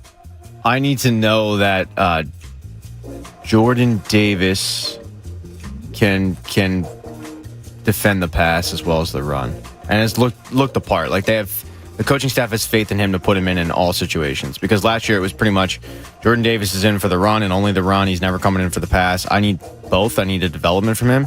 Linebacker for sure, and then the big one is probably safety. Other than Reed Blankenship, who do they have? So there's probably 3 there. A little thin at safety. Yeah, offense, I mean, there's nothing really. And we've already pretty much got our answers at offense. We know what the running back room is, and it looks like Cam Jurgens is filled in admirably at right guard. So it's pretty much all defensive side of the ball. Who's the running back you think is out at the end by Saturday night? I said it before the season started, so I'm going to have to stick with Penny, it. Right? I said Rashad Penny, yeah. It's interesting that he didn't sign for pretty much anything. So he's very cuttable in that sense. Right. And I think the troubling thing, if you liked the signing and thought he was going to make an impact, is you just haven't heard about him. And there was a video, I don't know who put it out on Twitter the other night, of him getting through the line and then getting run down after 5 or 6 yards or whatever. And the guy pointed out, I forget who it was, but said, this is what's concerning the Eagles. His breakaway speed just isn't there. Doesn't seem like it's there anymore. Yeah, and he's coming off knee injury and many injuries. So I just wondered from the beginning if there was a fit for him here, and I'm still wondering. Well, they went and got Trey Sermon last year and then parked him. And I don't know. I saw good, bad, and ugly out of Trey Sermon, too, as far as fumbling. Had a good run the other night. And, yeah. I'm good. You're good with Sermon? I don't need to see Trey Sermon. So you're taking Penny over Sermon? I don't know if it's a balancing. Take Penny over Sermon in a heartbeat. I think I'd take Penny over Sermon. I don't know. I've never looked at Trey Sermon and I watched collegiate career as special. No, I hear you on that. Special back. And Rashad Penny has done some really good things, and we've seen bursts from him when he was in Seattle. If that burst isn't there, then that's what you have to worry about. And he's coming off major injuries, a major knee injury. Maybe it's not there. You just don't know. I'm willing to give him the first shot, to come in there and be that guy. And that's probably the way it'll go. But I wonder if I don't believe, and I feel terrible if Trey Sermon somehow is listening. But I don't believe Trey Sermon is going to be like someone's going to go, oh my gosh, swoop that, let's scoop that up. I think he'll still be available, and Howie could say, look, we'll come back to you, as far as that's concerned. But I think Penny be the same thing. I don't think people be frothing at the mouth if Penny's cut to say you're going to see a team sign him that day. That's just my gut instinct. Yeah, one of the things that also came into my mind was we haven't really heard of anybody exploding out and being, oh, there's the running back, that's him. We still don't know who the starting running back. The guy that's gotten the most repetitions, it appears, has been Kenny Gainwell. Correct. None of us would have expected him to be the number one, and I still don't know if he is the number one. But the fact that nobody has come forth in that running back room, that's kind of surprising to me, and we haven't really talked about it. Nobody's really talked about it all that much. Let's see what Scott in Newtown has to say. Scott, good morning. You're on the Fanatic. How are you, buddy? I'm doing fine. I'm doing good. I love the conversation about the running backs, but I would like to talk about the safeties. Blankenship, is he really solidified as that dude on free safety? He reportedly has had as good a training camp as any player. Nobody, at his position group, he's dominated. My free safeties, they hold the number 20.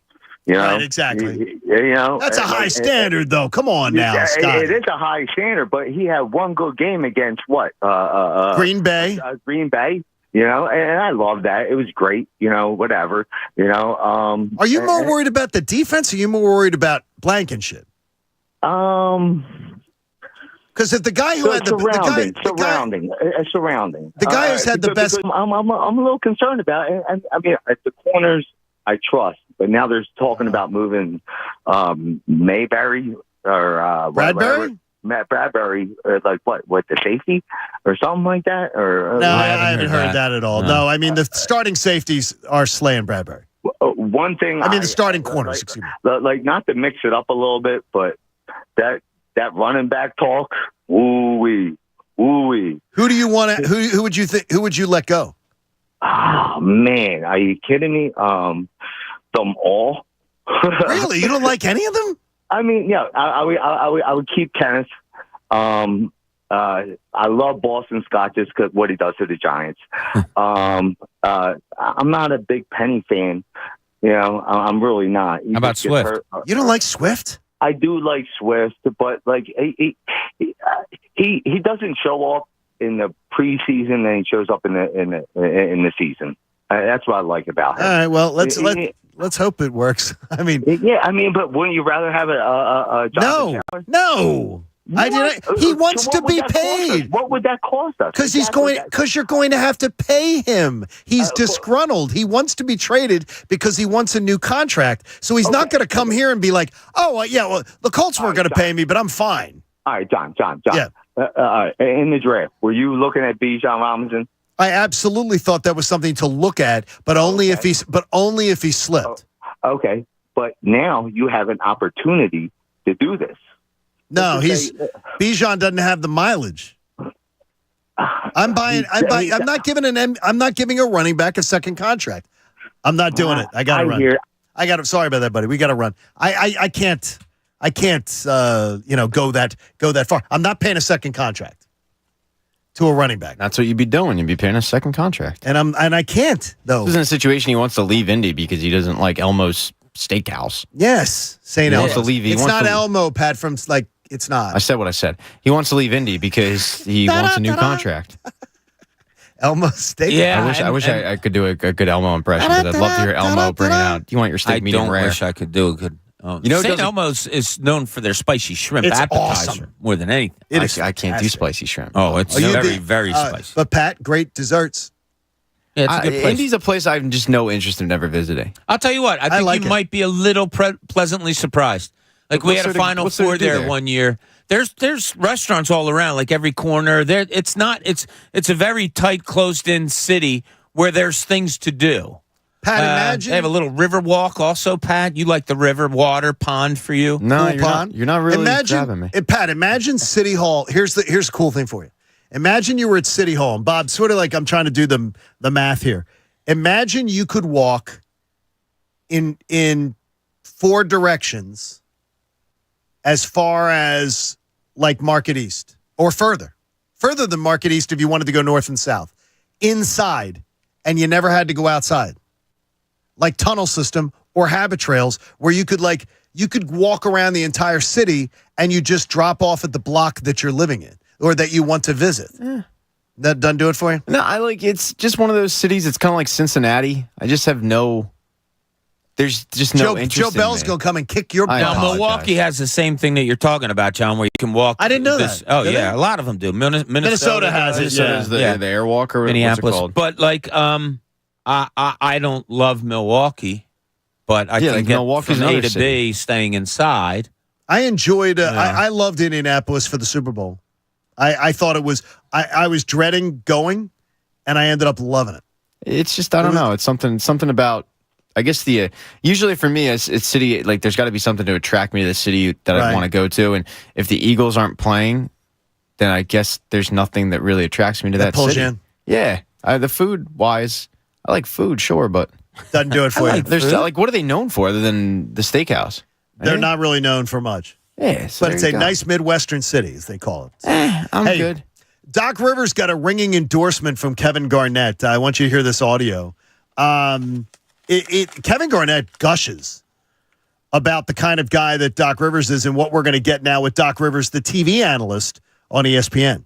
Congratulations to Doc with getting this new venture with ESPN. I think he's going to absolutely murder it. He's great insight for the game. He has great knowledge, and not just the history, but schemes. He's a true coach and a true player. And what I mean by that, with the understanding of both and how both worlds work, I think he did a great job as a coach understanding players. And I think that when he goes to articulate the game, I think fans are going to find it encouraging. Because when I used to watch Jeff and some of the stuff with Mark Jackson and them, I used to love to hear the back and forth.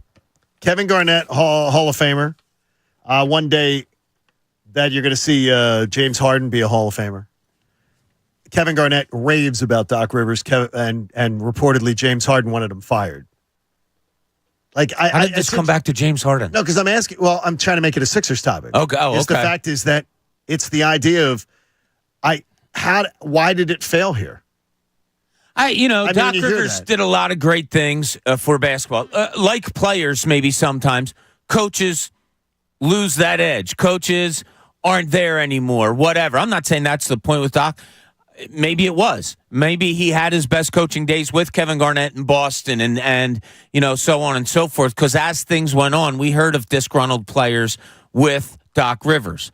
If James Harden was disgruntled, well, his kind of reputation makes it sound like, well, who wouldn't he have been disgruntled with? Yes. I don't know.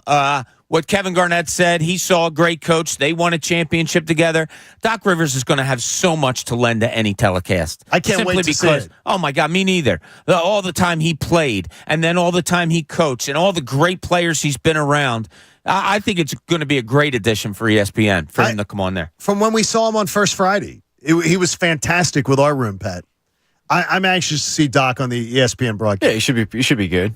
I think it'll probably do him well to get out of coaching and usher in this new era. I think he resonates with the fans, and he can certainly articulate. We found that out. Yeah, and whenever there was, and John, you know this, you and I talked about this before. Whenever there was like a national social event happening or something like that, national media would go to Doc Rivers first, yeah, because of his just perspective on life and as an African American and all that, yeah. So articulate, Pat, you're exactly right. He is that. He is I think he's going to be great in that role.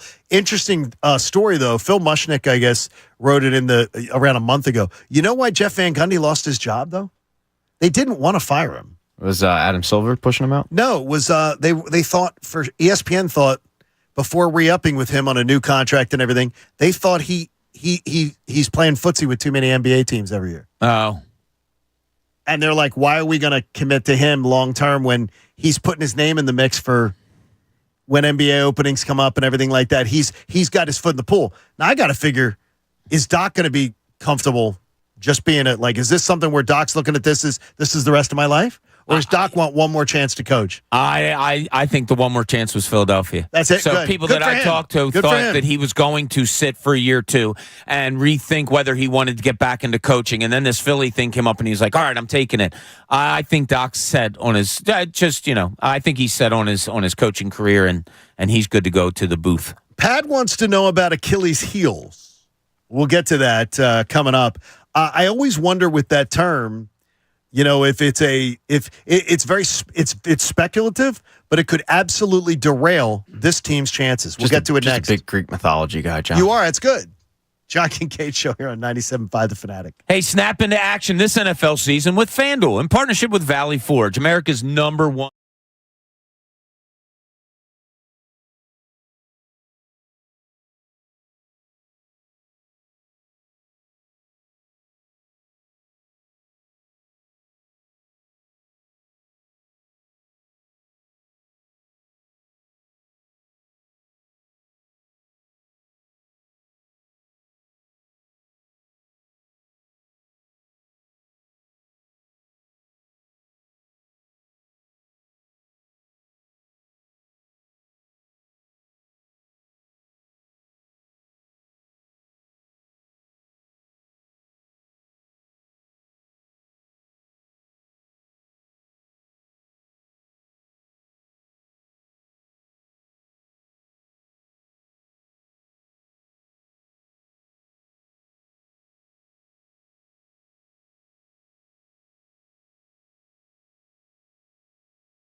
Eagles talk in Philadelphia. 97.5 The Fanatic. Now, back to the John Kincade Show on 97.5 The Fanatic, Philadelphia. John Kincade Show on The Fanatic, and just a reminder, hang out at PJ's in Cherry Hill. PJ Wellahan's for a happy hour with Pat and Bob, Connor. I believe Ricky Bo may be making an appearance also. Nice. So you got to get there. There will be friends coming out. Limited number of chances to get FanFest tickets too. So you got to get there early. So come on out to the happy hour this Thursday in Cherry Hill at PJ Wellahan's. I am sorry that I'm going to miss you guys, and I miss the happy hours. I might come and get you and just kidnap you anyway. I might just drive out to your state. Tell Christina to look the other way and just grab you, and we'll go. That one's a little bit of a hike for you anyway, Johnny. No, it's when I got the pump on. It's just not. Yeah, but I'm saying from Westchester to Cherry Hill, it's not. That's not bad. No, I actually find it pretty easy. Is it? How long does it take you? 55 minutes.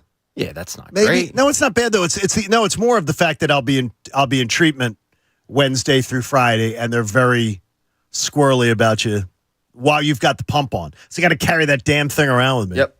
So it'll be fine. It's been going good though. As Bob said to me this morning, it's because there's some mornings where Bob gets a little bit of where I'm a little bit in bitch boy mode, just just trying to keep a stiff upper lip and everything. And Bob will go, look, it's going well. And you're doing well. You're doing great. It's doing well. So halfway point tomorrow starts treatment, and then Friday I'll be halfway home, and then I can celebrate with FanFest, which will be great coming up on Saturday. So look forward to seeing a lot of you out there, and thank you so much. Everybody sent along stuff. I got a bunch of new hats that are going to be part of the rotation coming in. I'll be wearing them on the show, and I thank the advertisers and others that sent them in. H&H yesterday. I'm wearing the Temple again today, Pat, because I'm going to the Temple faculty barbecue after this. Oh, it's the first day, the back to school barbecue thing, and then we have our faculty meeting, the orientation for the year. So even though I'm not teaching in the fall, I'll teach in the spring, but I got to go to that. So I figured wear the new Temple hat, make sure that is sported well. So we will have our next 9 out. So you will know who everybody on the show says are the teams that are out of the playoffs for the upcoming season. We'll do that after the top of the hour. We'll get Jamie's when he joins us a little bit later on. But Pat's point of view involves, as I said to you before, he's a big fan of Greek mythology. The Achilles heel. This is Pat's point of view. Here's Pat. What do you say, Achilles? How you doing? I had everything except a strong heel. The Phillies, on paper, seem to have everything, but if the Phillies fail to have a nice little run there in the postseason, God forbid if they fail to make the postseason, what do you think their Achilles heel will be for their downfall? Will it be their starting pitching, their bullpen, or their lineup going silent? Because I feel like we've kind of seen the good and the bad of all three. But as we go down the stretch, if I tell you they miss the playoffs or they get bounced in the wild card round, what do you think the reason will be? Starting pitching getting torched. Starting pitching not coming through. That would be my guess. Mine's more general, and I don't like it. But I think it's consistency. So I think on some days it's going to be exactly what John said, that you're going to go a week and the starting pitching, my God, the bullpen's getting worn out because the starting pitching sucks. Then, at the beginning of the season, the starting pitching could pitch very well, and where are the bats? They scored 10 yesterday. They're 0 today, 1 here. I think finding that consistency is going to be the Achilles heel. And look, when you're 11 games over 500, you're a wild card team, that probably defines exactly what that is, right? You've got it. You have weaknesses. You have little blemishes. Yeah, and look, I thought this was going to be a far better hitting team than it's been this year. Some starting pitchers, we thought they were going to be better than they are this year. Is it all going to come together with some consistency? Does it happen 7 out of 10 games where you're getting both? That's what I need to see, because I think that's the microcosm of what this season's been about. Okay, so I agree with you. But Bob, starting pitching, bullpen, or lineup? Which one? You got to pick. He's not giving you a choice. Yeah, this isn't open-ended. You got to. No, it's one of the three. I got to go starting pitching. You can have 2-3 guys out of this lineup. not playing well, and you could still have 6 other guys that are okay to good, and you're still going to be all right. So I'm going to have to go starting pitching. Is that where you go, Patty? I go bullpen. Okay, tell us why. Especially with Alvarado back now. Like, are you not? I can't have trust in Alvarado because he's been injured twice. He's just returning. I hope he continues his strong season, but still he's been injured twice. Other than that, and Kimbrel in the 9th, and I feel like it's only Kimbrel in the 9th when he has a safe situation. They're pretty rough. No, but sometimes they bring him in tie games, and he doesn't do well in tie games. But they still bring him in there and tie games. So when he's in a safe situation, looks great. Alvarado looks great, but he's been injured twice. Other than that, I just don't have a lot of faith in the guys they have. Like I have this fear that come October we're going to be cursing out Dave Dombrowski for not addressing bullpen help. Well, and I could see a situation where, yes, you guys are right. Their starters go out and they give up 4 and 6 innings, but the offense kind of has them winning there, let's say 5-4. And then the bullpen comes in and Greg Soto gives up a 2-run shot and they end up losing. And then we come in the next day and we argue, well, whose fault is it? Is it Greg Soto's or is it, starting pitching? I see it. I've seen enough of Soto to know that I literally watch the games with my hand over my eyes, like not wanting to see what he's going to do next. He's one, and he's heavily used. Like he's one of their guys that they'll count on in big time situations. Him, Dominguez. Yes. Like you look at the guys that they're heavily counting on, and most of them have ERAs over 4. I actually feel better about Sir Anthony for whatever reason. When Soto or Sir Anthony, you do not. You think Soto over Sir Anthony? Season. The bullpen situation is so weird because a guy will have a lights out season one year, and then the next year he'll be horrible, and the next year he'll be great, and so it's so herky jerky. But this season, Dominguez has not been good. Soto's been bad. And those are 2 guys that they count on to have shutdown innings and give you, good performances, and they don't end up doing it a lot of times. One of them will end up giving up a run or 2. It's fine if you're up, but if you're in a tight game, it's not good. I am last night, I will say, Pat, had me thinking, could this team, the whole idea of them, well, and they brought up, by the way, they brought up in the broadcast last night, Bob. I was laughing. You're like, who's saying flipping the switch? Well, they brought it up on the broadcast last night. Does this team think it can flip a switch? And I think John Kruk doesn't believe there is a switch. It's about building momentum leading in. But then last year they had no momentum going in. And it only took an inning. It took one magical inning, and then it went from there. Yeah. It was incredible. It was incredible. That's still such an incredible run. But, Pat, I don't like Achilles heels. I don't either, but this team's far from perfect. No, you're right. It absolutely is. That's why they're... last year, you looked at the downfall of the Phillies was that their lineup went silent when they faced the Houston bullpen. Right. And their lineup went silent when they faced some of the Houston pitching, but their lineup just didn't show up when they needed to. They swing and miss a lot. And so that I would look at that was their Achilles heel last year, their lineup going silent, but that's baseball. That happens all the time. You'll have the lineup go silent for a couple days, and then you'll have them burst out like the Phillies did yesterday. But for this season, I just feel like the lineup, okay, if it goes silent, fine, whatever. You can't have your bullpen come in and give up game, because that's, to me, when your bullpen starts giving up big time runs, in key situations, it's such a gut punch. Your starting pitcher gives up runs, you kind of expect that. Reliever not being able to get through an inning for whatever reason, you just it's like kickers. You expect the kicker to make the kick. You expect the relief pitcher to get through a clean inning, and when they don't, it's like it shines up light on them in bright neon, and it's a gut punch, and I don't want to see it in the postseason. The good assessment. We're hoping that they build up some momentum here and get this thing going. I don't want to back into the playoffs this year.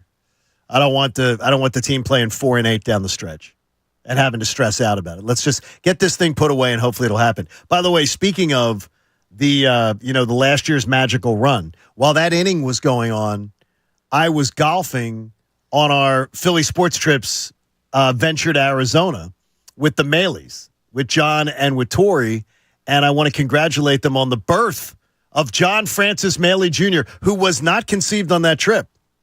But it's great to see that John Francis Maley Jr. is here. 7 pounds, 14 ounces, 22 inches, born on Sunday. Congratulations to the Maleys. Love you guys. And John, big listener in the morning. John Jr., So they're deciding between Johnny and JJ. So they asked my opinion, and I said, well, as a John who didn't have a John Sr., I still got Johnny. And from some people, I got Gianni. From some Italians that I knew, I got Gianni. Gianni's a cool name. But Johnny, I did not like Johnny, so I would go JJ. Pat calls you Johnny every once in a while. Yeah. I get Johnny. I get Johnny. I didn't know you didn't like it, though. No. I don't. I'm not bothered by it at all. He doesn't like you. No, I'm not bothered by it at all, Pat. I get that. I'm not one of those. My wife and daughter will call me Johnny sometimes. Johnny. Like if they got to pay attention or something, I'll get a Johnny. Hey, the 8 o'clock hour of the John Kincade Show begins, and we promised it to you. We went through the process before. We did our first 9 teams out. 18 teams do not make the postseason in the NFL. 14 do. So we listed our first 9 teams out. Now, we'll have these all published for you. But now we've come to the point where we have to have the next 9 teams. So what we will be left with are the playoff teams. But what we need to start with today is the 9 teams. You have to be left with 7 AFC and 7 NFC when you're checking your list if you're playing along with us. But I will start out mine today, my second 9, by listing these teams as out. The Chicago Bears and the Minnesota Vikings. Sorry to Connor's brother. Congratulations on the engagement. Sorry about the football season. I have the Bears and the Vikings out in the NFC North. I have the Packers also joining them as a third team, even though I think the Packers will be the second-place club in that division. So that's 3 teams I knock out in the NFC North. Bears, Vikings, Packers. I will go in the NFC East. I will eliminate the Giants and the Commanders and send them packing. And then I have to go to the AFC. It'll be 4 teams from 4 different divisions. 3 different divisions, excuse me. Broncos in the West, out. I think they will be improved this year under Sean Payton. The Browns and the Steelers, both out. And the New England Patriots, who I did not have last time, I have them out. Bob Cooney, how's your list looking, Bobby? I'm missing somebody here. So you're missing a little bit? No, not a little. I just can't. Can't figure out who you're missing? Figure out. Yes, I'm missing somebody here. Okay. Out, I have Raiders. Right. Titans. Yep. Seahawks. You took the Seahawks out. Okay. I think they had a hell of a year last year, which was a fool's gold. Okay. The Bears.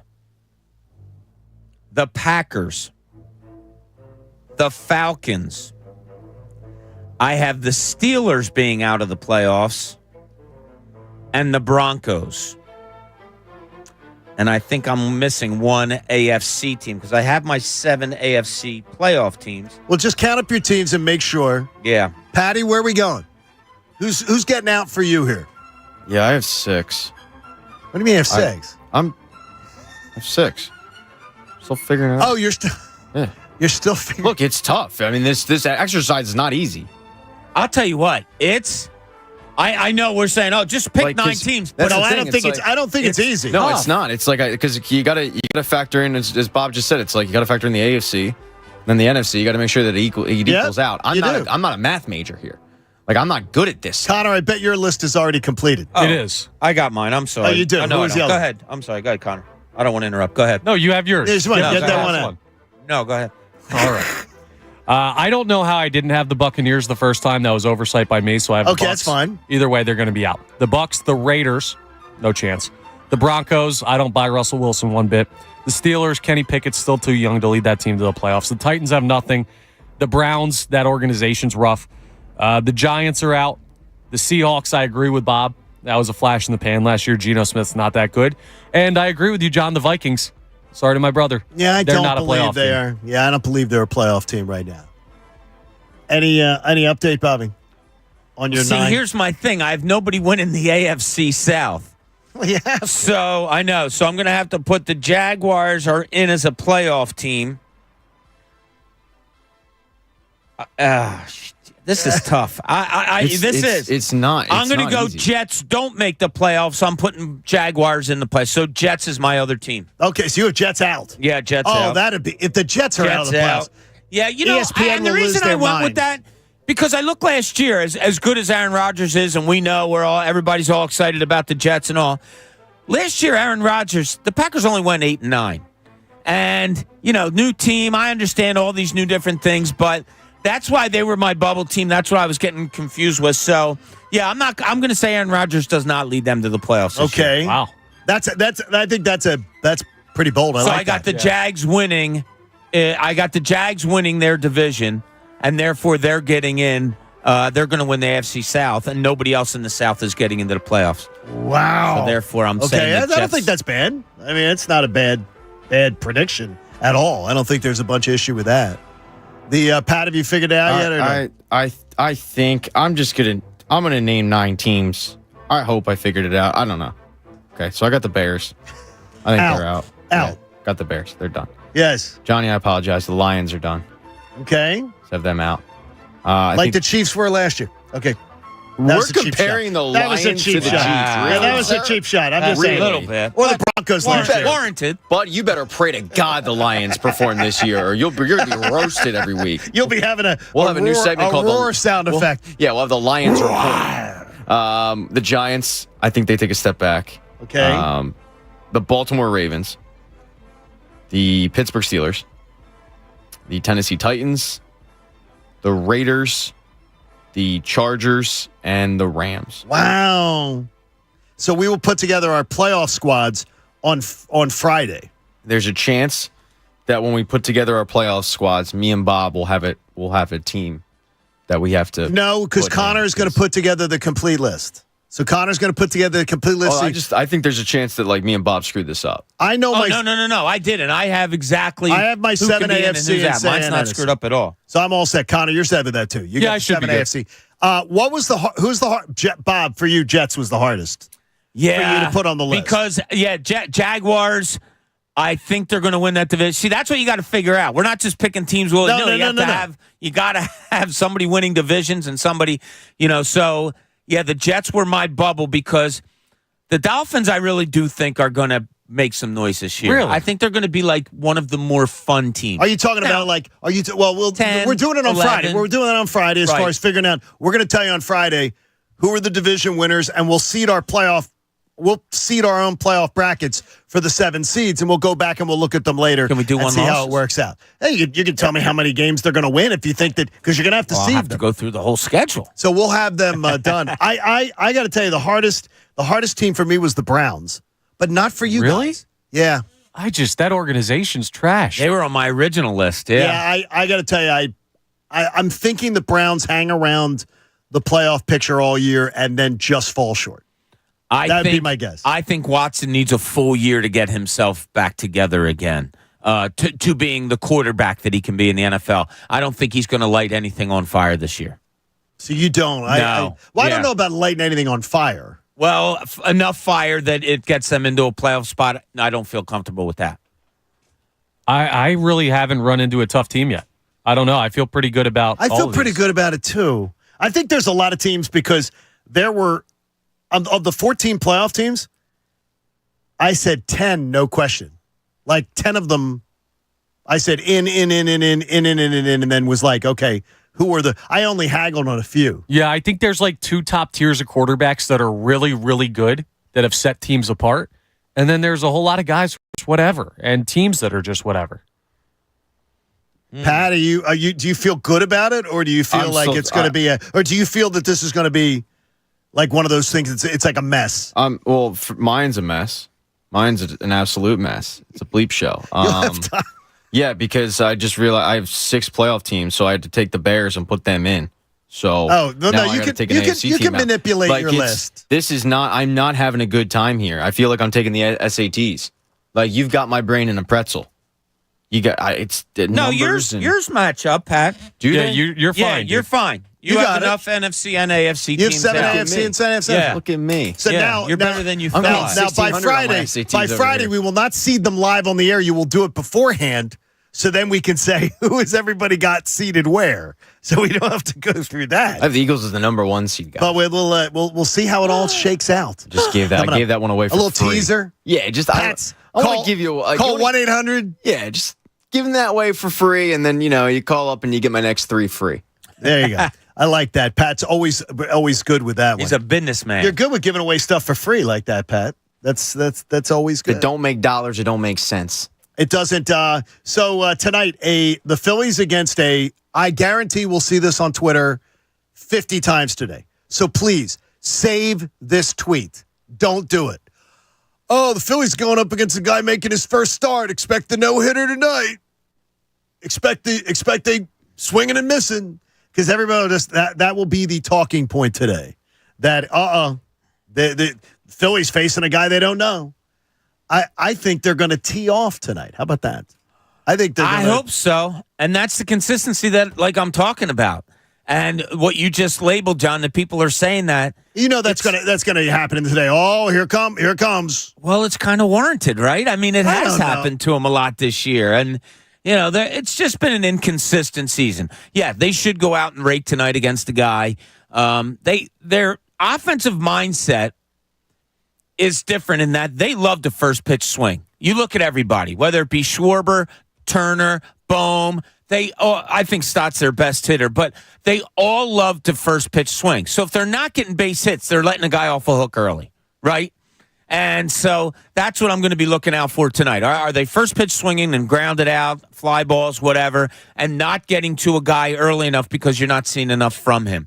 I'm hoping they have a more patient approach to the plate tonight. The one thing with this team is saying patient with them is sort of just like wasted breath because they aren't patient. No. They do not have a patient approach. And I can sort of understand it at times because you've got guys who tend to be boom or bust a lot of times that they take the big swings, they're big hitters, and so sometimes you got to say guys like that have to be aggressive. So they got to be aggressive at the plate, and I don't understand it sometimes what they're swinging at, but it happens. It happens. There's sometimes you're just not going to get a team that's going to have a discerning eye at the plate. Yeah, to me it's situational. Okay, Trey Turner, when you're struggling, well, your first pitch swinging at anything, it seems like.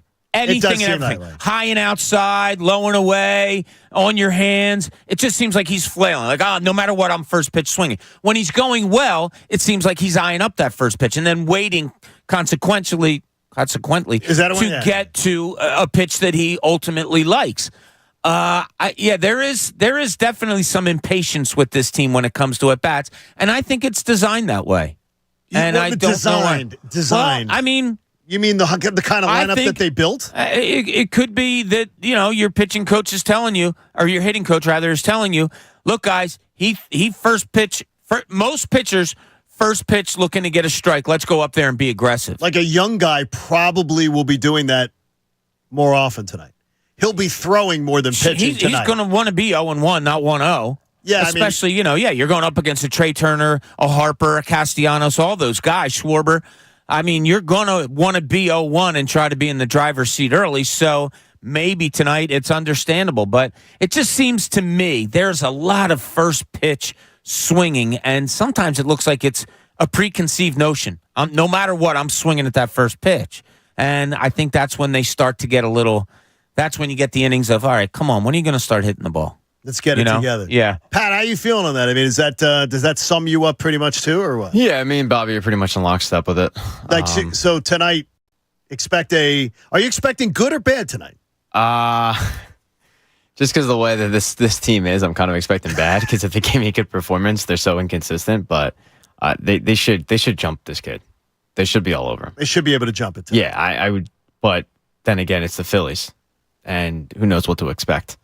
Anytime you expect them to do well, they let you down, and anytime maybe they've turned the corner. Yeah, I mean, I kind of half jokingly tweeted about it after they lost the Williamsport game, but they'll win the next series, and then they'll have me right back there. And that's what you said yesterday, and I think that look at me now. I'm all Phillied up. Well, yes, Go Phils. That game last night. If you're not all Phillied up after last night's game, if they didn't at least suck you in last night, something's missing. Something's missing. in your DNA because that was a great night. That was a fun watch and a great night, last. It was, and you have to take it for that. Take it for that, and that's it. Now the question is does Bob say last night sort of defines the season as far as in a microcosm? We'll talk about that and more. And if you want to join us, you can at 610-632-0975. Maybe get you some FanFest tickets. John Kincade Show here on 97.5 The Fanatic. When you're thinking about who to trust your family.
back to the John Kincade Show on 97.5 The Fanatic, Philadelphia.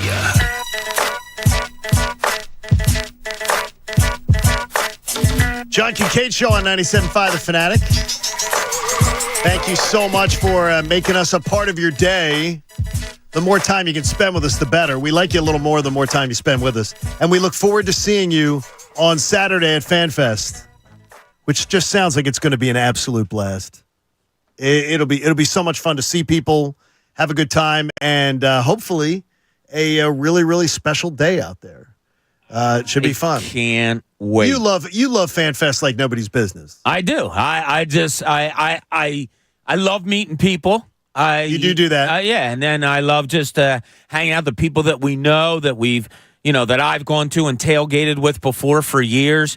Go up, meet them, play some cornhole before we all get started. But we just got to remind everybody, it starts at 11 this year. It's earlier. 11 o'clock, it's earlier. So you got to be there early. All the shenanigans start, and it's a tight schedule. So you got to be there by 11. And if you're really cool, you'll be there by like 8 or 9, and we'll do some tailgating beforehand. 8 or 9. So that's the I think I'm going to roll up probably around 8:30ish. Well, you might be taking yourself, I heard. You're saying? Yeah, well, we got some things we got to work out. And so I might be driving myself, or usually my wife drops me off, goes home, and then she comes back to the festivities. Right. Yeah. She has to come back because we have so many friends coming this year. It's awesome. Hey, at Staples, school savings are always in session. From art supplies and essentials to the latest tech, in stock and price low. School on, save on at your local Staples store. Bob was thinking that last night sort of was a summary of everything that's gone on this year with the Phillies. Now, let's see what's in Cooney's corner. Yeah, and I really don't. Look, I don't want to be negative on a great win because I thought it was a really good win. You get Nola doing what he did after an aggravating beginning, whatever. But so the game's going on. You got a nice big lead. You even add to it. Everything's good. And then you get to the 9th inning, and it's like, all right, come on, end the game. Bases loaded, nobody out. All right, come on, what are we doing? Now we got fans cheering for a relief pitcher just throwing a strike. Now they score a run. Now, it just couldn't be that nicely wrapped present with nothing on the edges showing. It didn't rip. It couldn't just be that. And this is nitpicky, I know. But when the game got done, and I already told you how I had to walk out in the first inning because I was afraid I was going to see a Nola implosion, I just couldn't. I just had in my mind like, oh man, is this kind of a microcosm of the season? It sort of is. Okay, they can do some things really well, but it's just never a fully complete thing, It just never is tied in the perfect knot. There's always like, it's a little loose. There's something that bothers you a little bit. And here's one thing, John, that this is weird. I got a phone call at 4:30 this morning on my way into work. 4:30 in the morning? Well, I have a friend who works the same hours as us. And so we went on. He's a big advocate for Schwarber leading off. And I said, well, there was something about last night that ticked me off. I think Bryson Stott's the best hitter on this team. I know Bryce Harper. Bryce Harper's right there, and I love watching Bryce Harper. But as far as taking pitches, seeing everything, 2-strike hitter, going the opposite way, pulling the ball, whatever, I think he's one of your best hitters, if not your best overall hitter. And he's hitting 7th last night. And then I look at Schwarber, and he does what he does, which John Kruk called. Right before the pitch, it was wild. Yeah, and guess what? There was somebody on base. Like, those are two things I'm looking at. Okay, couldn't this lineup be so much better? That was my big takeaway, Bobby. When that ball flew over, it was a no doubt about a home run. My first thought was, oh, that's cool. It's a 2-run home run instead of a solo shot. Yeah, and the thing is, when you have somebody on base, and this was my argument this morning, when you have somebody on base and Schwarber's up, isn't there a better chance for the pitcher to make a mistake? Yes. Like, if I have a Bryson Stott on base, if I have a Trey Turner on base, I'm sorry, some of the attention of that pitcher is going to them. And it leaves a whole bigger door to be opened for a mistake to be made. And there's no one that capitalizes on mistakes better than Kyle Schwarber. Wouldn't you rather have it that way? Wouldn't you rather have Bryson Stott not batting 7th? Like, there's just... You like Turner in the 2? Yes, I don't mind that at all. I'm willing to have that. Like, I'm willing to let that sit for 2 weeks or this homestand. Yeah. You know, and so, I mean, it can go So back. ultimately, what is Bryson Stott? Is he a leadoff hitter? Is he a Chase Utley 2-3 hole hitter? I don't think he's a 7 hitter or a 6 hitter. I just think this lineup could be so much better. It could have been. Here's the only thing is, and I'm very scrutinizing like that. But the idea of, I feel weird, and you said it in the beginning, I feel weird about feeling that way today. Yeah. Even though this team doesn't follow up. Like when they have big offensive nights like that, they follow it up with a clunker. And I'm hoping that they can break that break that trend. Because I feel bad about anything being negative this morning because I was really impressed last night. You know why that impressed me? Me. Exactly. But you know why I think I go there? And it's not negative. I told you could win a game 100-40 in basketball, and I'm going to find it goes back to me being younger. Now, I remember one time having a really good game, and my coach pointing out something right away that I didn't do right. And it stuck with me like, whoa, you can still play what you think is really well, but there's still things to correct. And that's why my mind goes to where it goes an awful lot of times. And it's not negative. It's kind of looking for perfection. Sure. I just wonder, are they throwing out the best lineup every night? Now, the argument I got this morning was, what other team has their leadoff hitter leading a team in home runs and RBIs? I said none. Yeah, okay, but is it doing you something great? I don't get it because it could have been far more productive. He could have maybe 95 RBIs right now as opposed to 2 home runs and 70-something RBIs? Yeah, I think it's a waste. I think it's been a wasted opportunity. But I think a lot of what Rob Thompson does, I don't understand. If it works, good for him and good for us. But I don't understand it. And it doesn't piss me off. It's more of something that I'm looking at saying, I wonder. You know, it doesn't piss me off that he's throwing this lineup out. It makes me wonder, could it be better? Like, Pat, I was anxious to hear your response to this. Do you think this lineup could be better, or does it not really much matter? Yeah, no, I absolutely think that there are people batting out of place. Bryson Stott's a prime example. The guy rattles off I think he's still fouling off pitches. That was 13 or 14 pitches. Yeah, before the Edmundo Sosa home run. It was like 14 pitch. That's exactly what you want from a leadoff hitter. It's not just getting the base hits. It's your ability to put bat on ball and make a guy work, which is what he did. I mean, that was an incredible at-bat that he put together, where he just kept working the guy. And after like 15 pitches, it results in him being on first base. That's the prototypical leadoff hitter. Him batting seventh, I mean, on one hand, it speaks to how strong your lineup is. I agree. But on the other hand, yeah, you can't help but think this team would probably be better suited if he was batting leadoff and you had Kyle Schwarber in a more comfortable situation. Comfort, yeah, he's so comfortable. That comfort thing, I hate that crap. But a more reasonable situation, not comfort, but reasonable situation. I got you. Batting third or fourth. He's your best power hitter. It makes zero sense, and yet, Schwarber truthers out there will defend until they're blue in the face. It's the comfort level. If he's comfortable. He's batting $170. I mean, how comfortable can he be? Right. So that argument holds no water with me. Yeah, and then the pushback that I got, and it's all good, it's all fun pushback, was, yeah, he leads the team in walks, though, so he's getting on base. That's not what you. And then he clogs up the bases. Yeah, well, we laughed about that. He doesn't run, and a leadoff hitter should never do that. I mean, come on. Supporting Kyle Schwarber is one thing. Supporting blindly is another. 327 on base percentage. That 327 doesn't get it done for me for a leadoff hitter. Yeah, but we could do this till we're blue in the face. It really hit me last night watching Schwarber hit a home run with somebody on base. Bryson Stott having the, as Pat perfectly labeled it, leadoff hitter at bats that he did. And then, of course, Alec Boehm. And if you had Turner hitting the way he could, and, Castellanos doing what he does, and Harper looks to be getting the power back. Oh, yeah. He's getting close to that number that we put out there. Yeah, this lineup is really good. So good, in fact, that maybe Stott at 7 is just a byproduct of that. I was thinking of something yesterday. I saw a story where two guys who were like high school rivals on the football team in Tennessee, on two football teams in Tennessee, are now running against each other for mayor. And they both were like local heroes in their community. They were local football stars.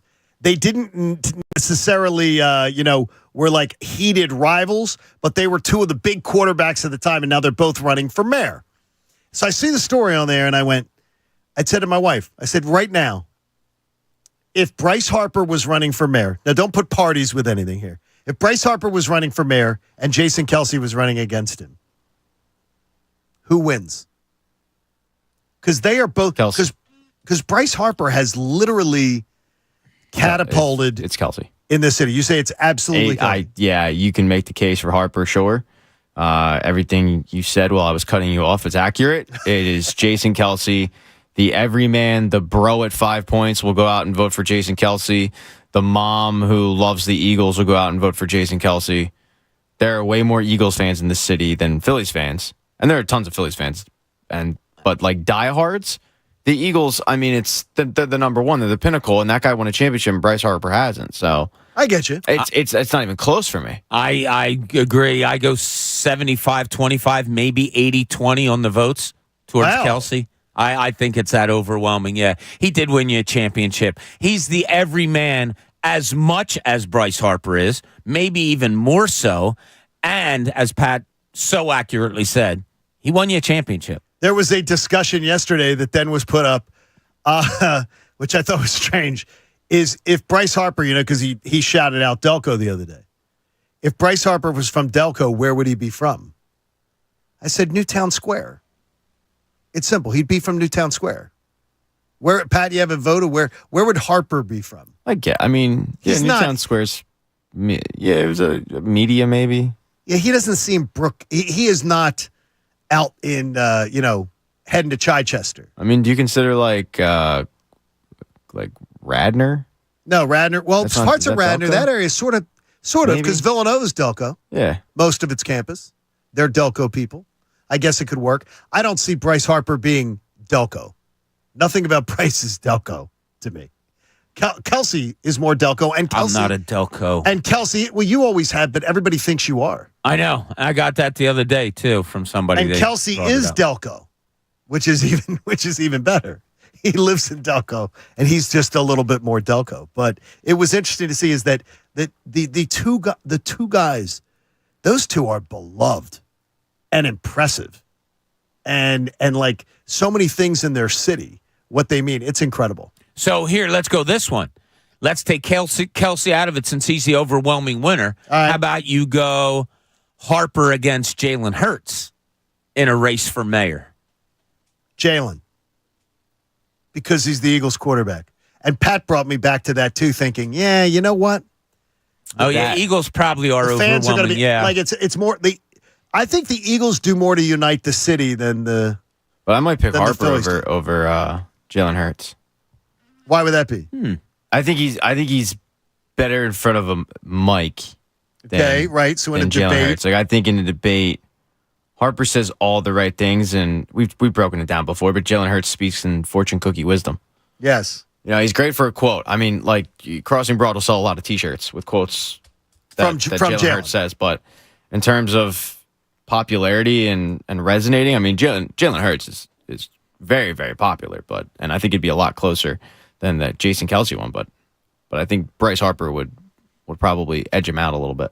Let's say those guys, as far as what we have a lot of some of the most, I guess, primal athletes that we've had in this town in a long time. Star quality is super high. Yeah, and the leader of that group for many years, and it's kind of fallen a little bit now, we didn't even mention in Joel Embiid. I mean, the city was enamored with him, probably still is. I mean, look, we're being reactionary when we, say the happenings of the last few months. But let's not forget he gave the MVP speech, all of the things that he did this season. Everybody loves Joel Embiid. Now you're hitting a little rough road, but that's a reactionary thing. He's still at the top of the list. A guy says to me yesterday, sends me an email, and he goes, you guys are still going to rip Embiid if he wants to leave. If after this year he gives it his all, this year. He does whatever he can to try to make this team good. And then he decides to leave. I absolutely will not rip him. I would understand why he's leaving. I'd understand why he wanted out. The question is, though, these NBA insiders tend to They have an eyeball on the Jets. I mean, on the Knicks with Joel Embiid. I don't know where it's coming from. But his former agent is the president of the Knicks now, and Leon Rose. So would he want to work? Does that necessarily mean he'd want to work for him? It's New York. Yeah, I don't know. I don't know. I mean, if it comes to the point that he wants out of here, when doesn't New York and L.A. come in the conversation, right? It's New York and L.A. See, I don't see him as an L.A. guy. Joel Embiid. He sits at home. He plays video games in the hotel. I think having his son has, from what he has said, has changed him an awful lot. And good for him. Absolutely. Yeah. I don't think anybody, I think if he gives his all this year and he doesn't pull any, where am I going? He doesn't make this year about, is he staying? Is he going? If he just clarifies, here's where I'm at, here's what I'm doing. I don't think anybody's going to have a problem with him. I think they'll cheer. If this becomes does Joel want to stay or go? It's going to reflect really poorly on him. And I don't think the fan base is going to like it. I think the impression of him in this fan base will change drastically. Yeah. Anybody that says they don't want to be here anymore because of how parochial we are in our city, anybody that says that they don't want to be here anymore, you're going to get, I don't care who you are, more of a, okay, get the bleep out. We don't want you. There's a door. Exactly. We're not holding you in. Exactly. At that point, we're not keeping you. We're not keeping you here. Yeah, there are players that have left here, and we understood it and wished them. Who's one that you think you wish the best? T.O. Really? Wished him nothing but the best. I love. Now the crazy thing is, that I was trying to get clarification on it because I love T.O. I love T.O. and too, I think the Eagles screwed him. They did. They screwed it up. They screwed him over. Up. Yeah, T.O. should have been here for years. I think to an extent, Barkley, and you guys can speak on that better than me, but like when Barkley was going for a championship in Houston, I feel like there was a decent amount of Sixers fans that wanted him to get it. Andy's another one of, and a big reason why people were cheering for Andy to win a Super Bowl was because the Eagles had already won one. It's if you're in a long-term relationship with somebody and you break up with that person, you want to be the first one to the altar so you can actually enjoy when they end up finding, their bride or groom or whatever. And you can be like, oh, it's great. I'm happy for you. But if you're sitting there during cocktail hour and you're single, watching the person you dated for 13 years marry some rando. Why are you going to that wedding? Wow. Well, that's what I got to ask the question. You're going because she's got a hot sister. Oh. But she's inviting you to her wedding? It must have been a nice breakup. You stayed friendly with the person. You had a press conference where you announced your ending of the relationship. It was all friendly. She moved to KC. And then, you want to hook up with the hot sister. So it's like, all right, I'll go. Shrimp cocktail isn't going to eat itself. I only went to one wedding where I had dated the girl that I can think of. I don't think is that common? So even if you don't go, if you hear about the wedding, oh God, yeah, you're not. It's more easy to say I'm happy for them than if you're single, scooping Ben and Jerry's in your mouth, having swiping right and getting no responses. It's way easier to say I'm happy if you were the first one to get to the Well, altar. I think your point about Andy Reid was perfect. Yeah, nobody would have been happy if the Eagles lost the Super Bowl the year before and then Andy won one. People would have been like, "Oh, thanks a lot, Andy." Yep, bitter as hell. Of course, he wins one when he leaves. Like it would have been a very negative side, but Eagles won. Andy Reid's up. Okay, but yeah, you can have your turn, no problem.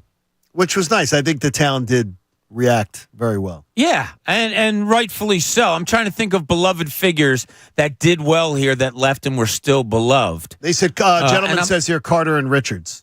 He said, I wish them nothing but the best. To an extent, for sure. I think a large portion of the fan base didn't want to see either of those guys go. And they weren't mad. There was some, there were some side stories that were concerning, so it made it like, get them out. I would say so. Yes. Think of the side stories in this place. And I'm trying not to think of guys that were at the end of their careers, like a Rollins and stuff like that. Like guys that were still producing well. Like I don't think people wish Scott Rowland well. Oh, I didn't. When he left? No. I didn't. People still don't wish him well. I wouldn't. I would not be if I was there for the Scott Rowland day, I would not be cheering Scott Rowland. No. I'm not. He literally just. I'll cheer you, Scott. He wiped his shoes on the mat and was like, "Yeah, that's great. I'm going to a better place. Good, go to a better place. Go to a better place." I don't believe, and I also don't believe he's a Hall of Famer. I mean, they didn't have turf. That's so very it good. was a better place. It was.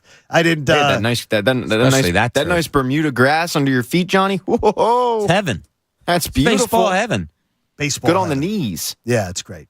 That's great. I wish him all. I mean, the it best. was a better place. The vet was a dump. Yes, it was. It was. Busch Stadium's beautiful here. Isn't that nice? It's great. I'm glad he loves baseball. Nice trim Bermuda. His baseball. I will say this: St. Louis and Houston, hottest places I've ever been. Like hotter, That's surprising. Hotter than Louis, huh? I swear to you.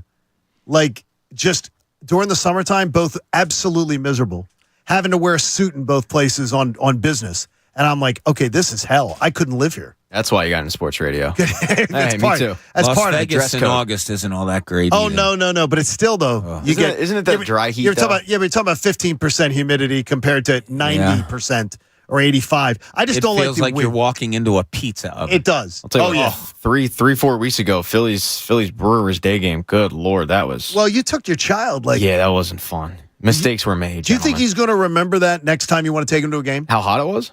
Yes. He'll remember it, but I don't think he'll remember it where he doesn't want to go. Like he absolutely still wants to go. You didn't ruin him that day, right? No, I think he's the ruined him a lot of other days. Yeah, I think the Not Phillies that getting day, yeah. shut out might have ruined him. Against the Brewers, a team that they have to face here in a couple weeks that is a division leader. Yeah. Part of why they're, not doing well against division leaders. They're going to get it. They hopefully are going to turn it around this time. Pat has a question about how you enjoy a broadcast and an element of the broadcast that I think people are not very fond of. We'll get to that coming up. John Kincade Show.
Flyers, Union, and the best Eagles talk in Philadelphia. 97.5 The Fanatic. Now, back to the John Kincade Show on 97.5 The Fanatic, Philadelphia.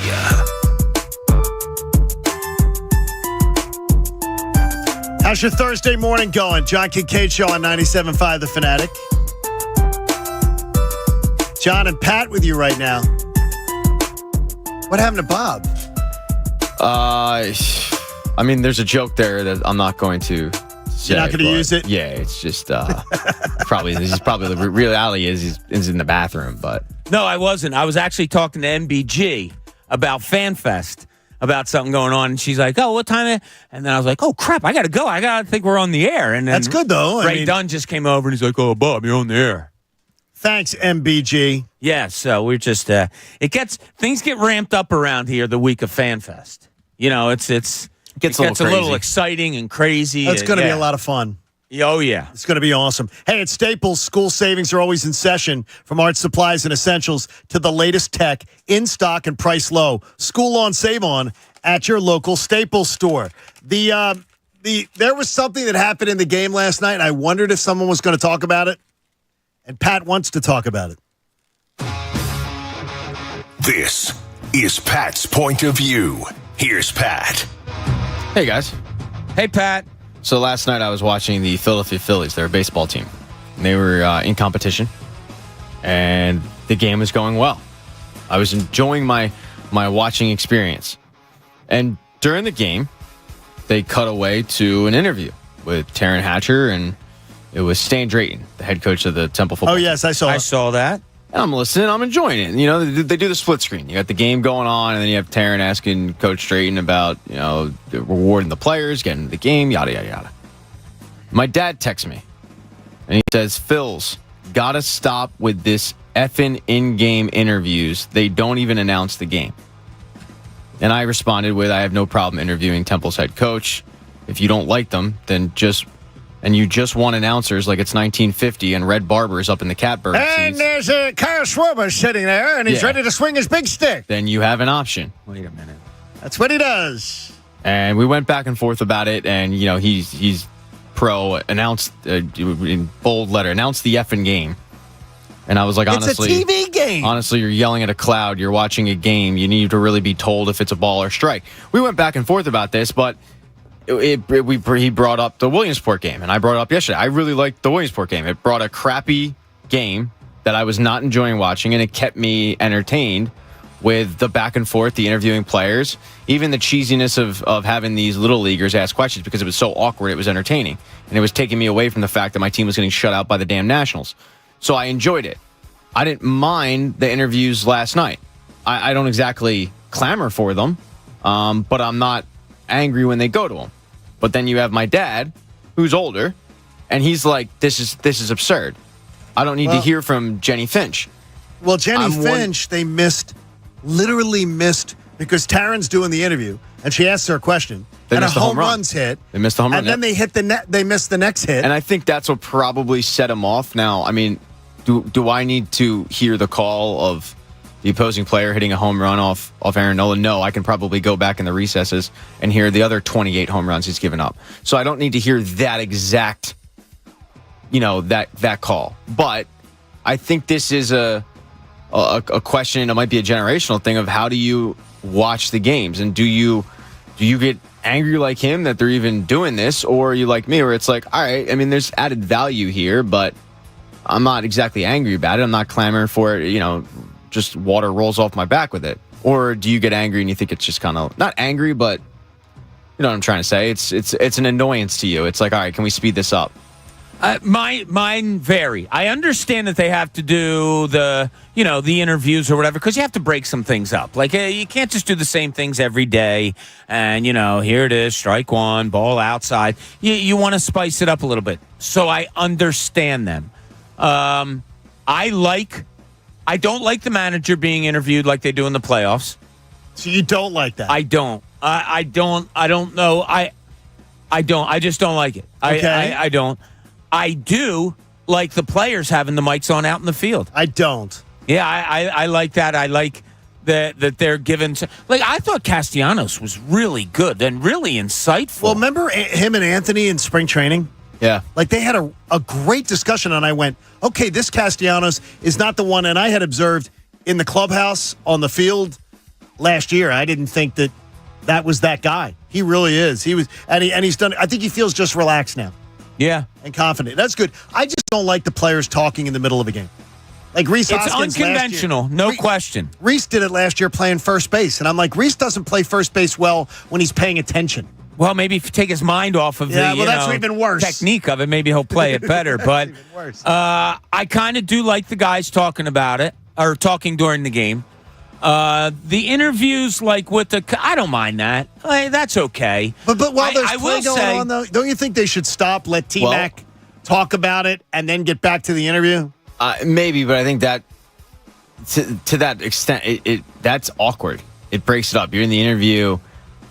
If you're in a situation where you're having a question that you ask be answered by the guest in that situation, I mean, T-Mac jumping in and going, strike one. It goes back to you're watching a game. You're watching the game, so they assume that you can listen to the interview and watch the game. That was my problem with my dad. Was like, dude, you're watching the game.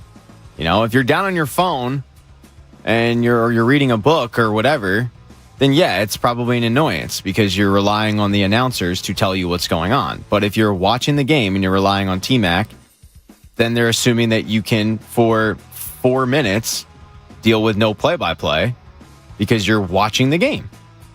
Well, it's funny. The other night, I think I was watching SportsCenter, and they showed one of their highlights of the game, and it was an inside-the-park home run. While it was happening, they had like some guest in the booth or something, or maybe it was the sideline person. I don't know who it was, but they were telling a story. And here goes a ball out to left field, which bounds off the wall, really weird. You're watching a guy go around the bases for a possible one of the most exciting plays in all of baseball. And this lady's going, and yeah, for the charity, what we're going to do tomorrow night. And it's like, oh, dude, no. That's the risk of it. That's the risk of it all. You're exactly right. Yeah. Well, they're selling real estate in the middle of the broadcast to make more money. And that's what a lot of fans don't understand. That's what they're doing to make advertising out. It would be as if in the middle of a segment, we just said, let's talk to this person, which we've done. It's like, but you try to make it sports and not a commercial. Yeah. Well, and that's, I think make it sports, not a commercial. I think the Phillies do a pretty good job of that. Like, when I sit back and think about it, yeah, last night the interview with Stan Drayton was a Temple commercial for Temple football. Correct. But when I'm listening to it in the moment, I'm going, oh, that makes sense. Temple football coach is there. Yeah, why wouldn't you interview him for a couple minutes? So in the moment, I think they are doing a pretty good job of making it about sports, when in reality, it's he's able to sell the product of, hey, come out and see us and blah, blah, blah. He did it in a natural way. It wasn't like... He was pretty good, too, by the way. He never at one point said, like, hey, come out and see us opening, blah, blah, blah. But it was a little commercial. But I think they did it in a really good way. But to people like my dad, I mean, and he likes... Right. He'll cheer for Temple, but he's like, all right, let's move on from that. I think Taryn, by the way, you could see the uncomfortable look on her face during the Jenny Finch thing. Like, I got to keep this going. And she was having a good conversation with her. It was just, this is not the time. I mean, we've had it before where you have guests on and you have a break, and the guest is just going on and on and on, and it's like, how do I jump in and tell this guy, shut your mouth? I got a break. Well, you don't say. Bills. The key is you don't say shut your mouth. Hey, Shefty. You don't say shut your mouth, Shefty. Do me a favor, Shefty. Just shut up for a second. You see? He'll call you on that. Yeah, which we would never do. I have done Taryn's job for hockey. I've done it in football, a few games, preseason football. It's not easy. No. And then they ask you to interview the guy from... I remember once being asked to interview a guy about the new concessions program. Taryn has to do that. And Taryn has had to do that. But it was like, the idea is like, okay, I'm going to give 3 different guys, and it's on the Jumbotron. I'm going to give 3 different guys $10. Who can come back, wins the Thrashers jersey, who can get the most for their $10? I'll judge by what you bring back. And so they had like a contest. So then the next stoppage of play, they had till the next TV timeout to do it.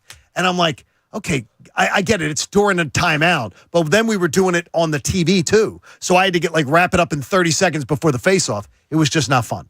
Yeah, it's very difficult. Taryn is doing a great job at that. Because you don't want to take away from the game experience because you got guys. Then you get crap from everybody. Guys like, Alex, who's just yelling at the TV. And that Alex can be a problem. He's a loose cannon. Pat, you're going to have to handle him.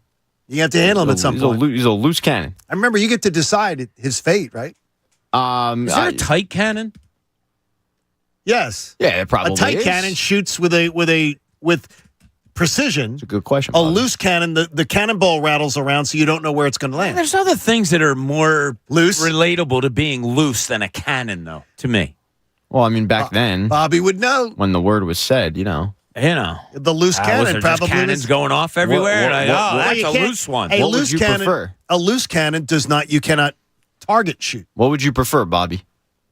You want to? I don't know. You want to get rid of loose cannon? I think we should update loose cannon. And cute as a button. A button's not cute. All right, let's think. There's so many different ways you can go. All right, let's start listing these. My ex-wife. Well, she was loose. Loose like your ex-wife. She was loose. Piece of work. Well, that's what ended the marriage. They called her Lucy. Really?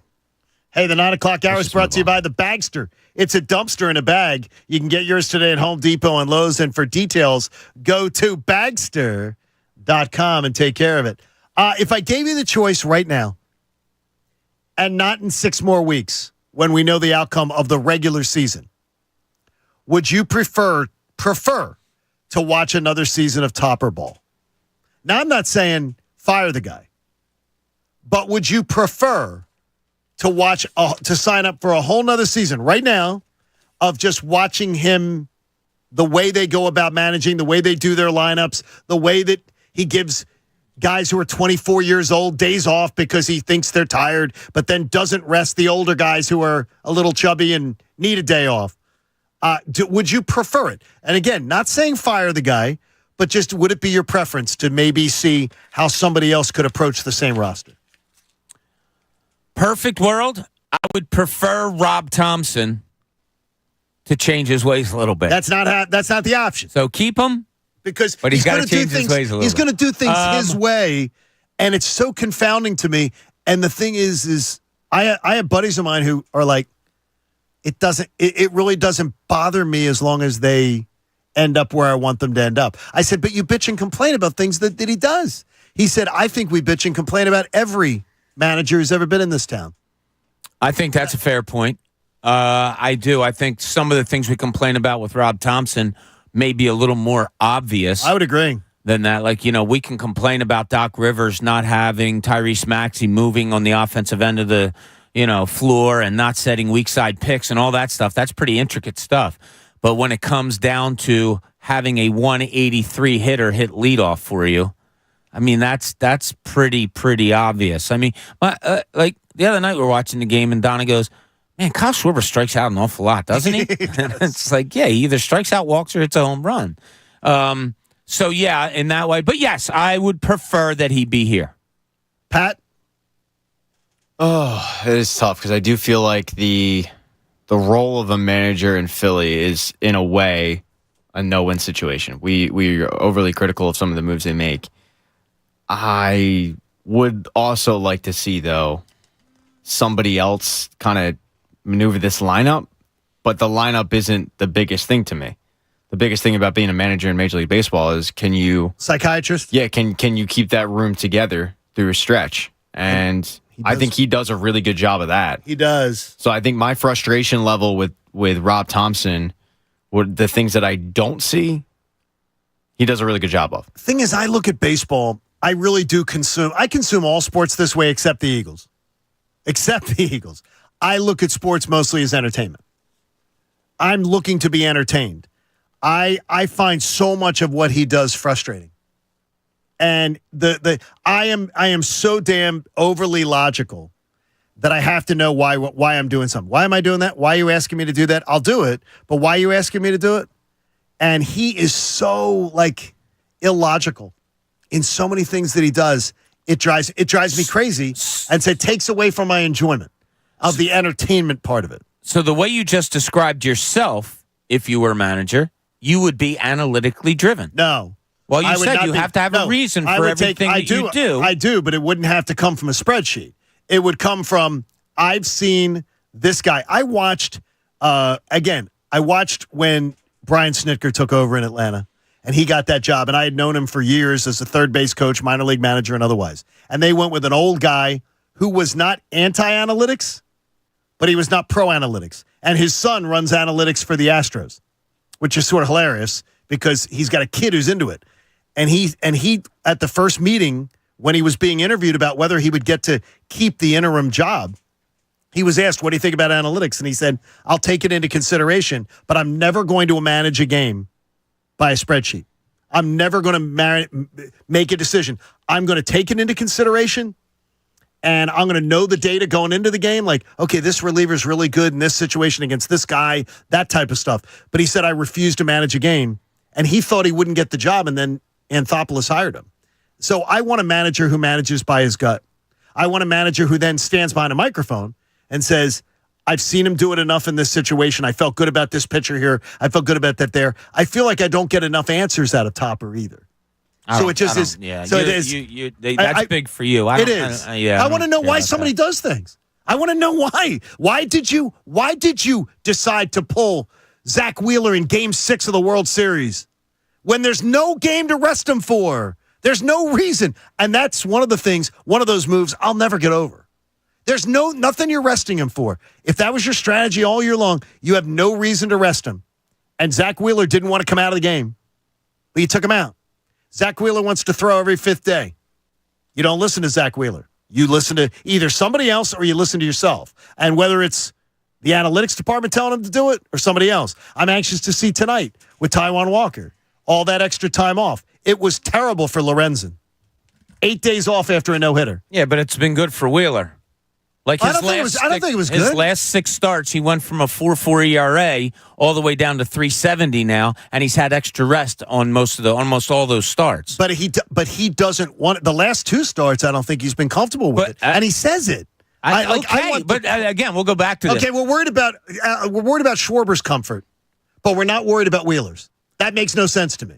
You talk about comfort. I worry about Schwarber. I care about production. I got you. And that's what my job is as a coach. And if I see over his last 6 outings, when he's had extra days rest, that his ERA has dipped dramatically, I don't give a flying fart if he says he wants to go every 5th day. I'll throw him out there when I see fit and comfortable. But the manager worries about the comfortable nature of his leadoff hitter, who makes no sense being a leadoff hitter, but he worries about he's comfortable there. Like you're worried about one guy's comfort, but you're not worried about another's. That doesn't, again, that's not consistency, and it doesn't make sense of message.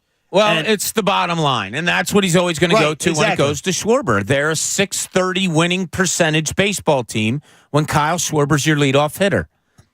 I've already laid out why I thought I would like to see Stott leading off or Trey Turner, whatever, but that's going to be his bottom line. And on that instance, it's not analytics, it's not anything, it's wins and losses. And whether that pertains to you getting wins or losses, to him, it doesn't matter. When he leads off, they play .630 baseball. And again, that could be that it also is what did all the other guys do when he bats leadoff? Like and does it matter? And I get that. It's the idea of I need more logic. I don't enjoy watching him manage. But he does. So you wouldn't prefer he'd be back? No. But I do think exactly what Pat's point is where the trouble is. I think he does a great job with that clubhouse. He does a great job with that team. Like as far as the unifying nature of it, that's something that you can't you can't understate. I can't understate it. Me not liking his decision making and his failure to be able to explain why he does things. Should I put that aside because his employees are really happy? Because his employees are really happy. They like him very much. So should that be enough? I got to think there are times where they question also. Like any other employee, Pat, you question what your bosses do. And never. I would imagine there are times where they're like, what is Topper doing tonight? I can't relate. You never do that. Nope. You're going to leave me out on an island here? All my bosses. I'm not the one that questions on this show. Yeah, you're leaving them out on an island? I'm very fortunate to be here. I like that my key card works every day. I'm not that guy. That ain't me. Okay, so you just threw as I'm overboard. You go now. Well, I mean, hey, look. This is what I'll say. There's a lot of questioning the bosses. Yes, in any business. Show. Yes, it does not come from me. You don't and do I will let the bosses figure out where it comes from. You do not do it. It doesn't come from Connor. It doesn't. It doesn't. Okay. I don't hear Bob questioning a lot of. What about Haley? Go on. Nope. But once again, I'm going to let the bosses figure out. Wait a minute. Haley could be a loose cannon though, and Connor can be very emotional. Well, in terms of Haley being a loose cannon fits because she never knows where she's going.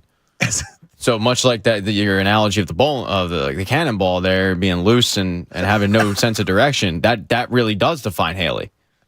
But I think in the terms of you're using it loose cannon, I don't see that.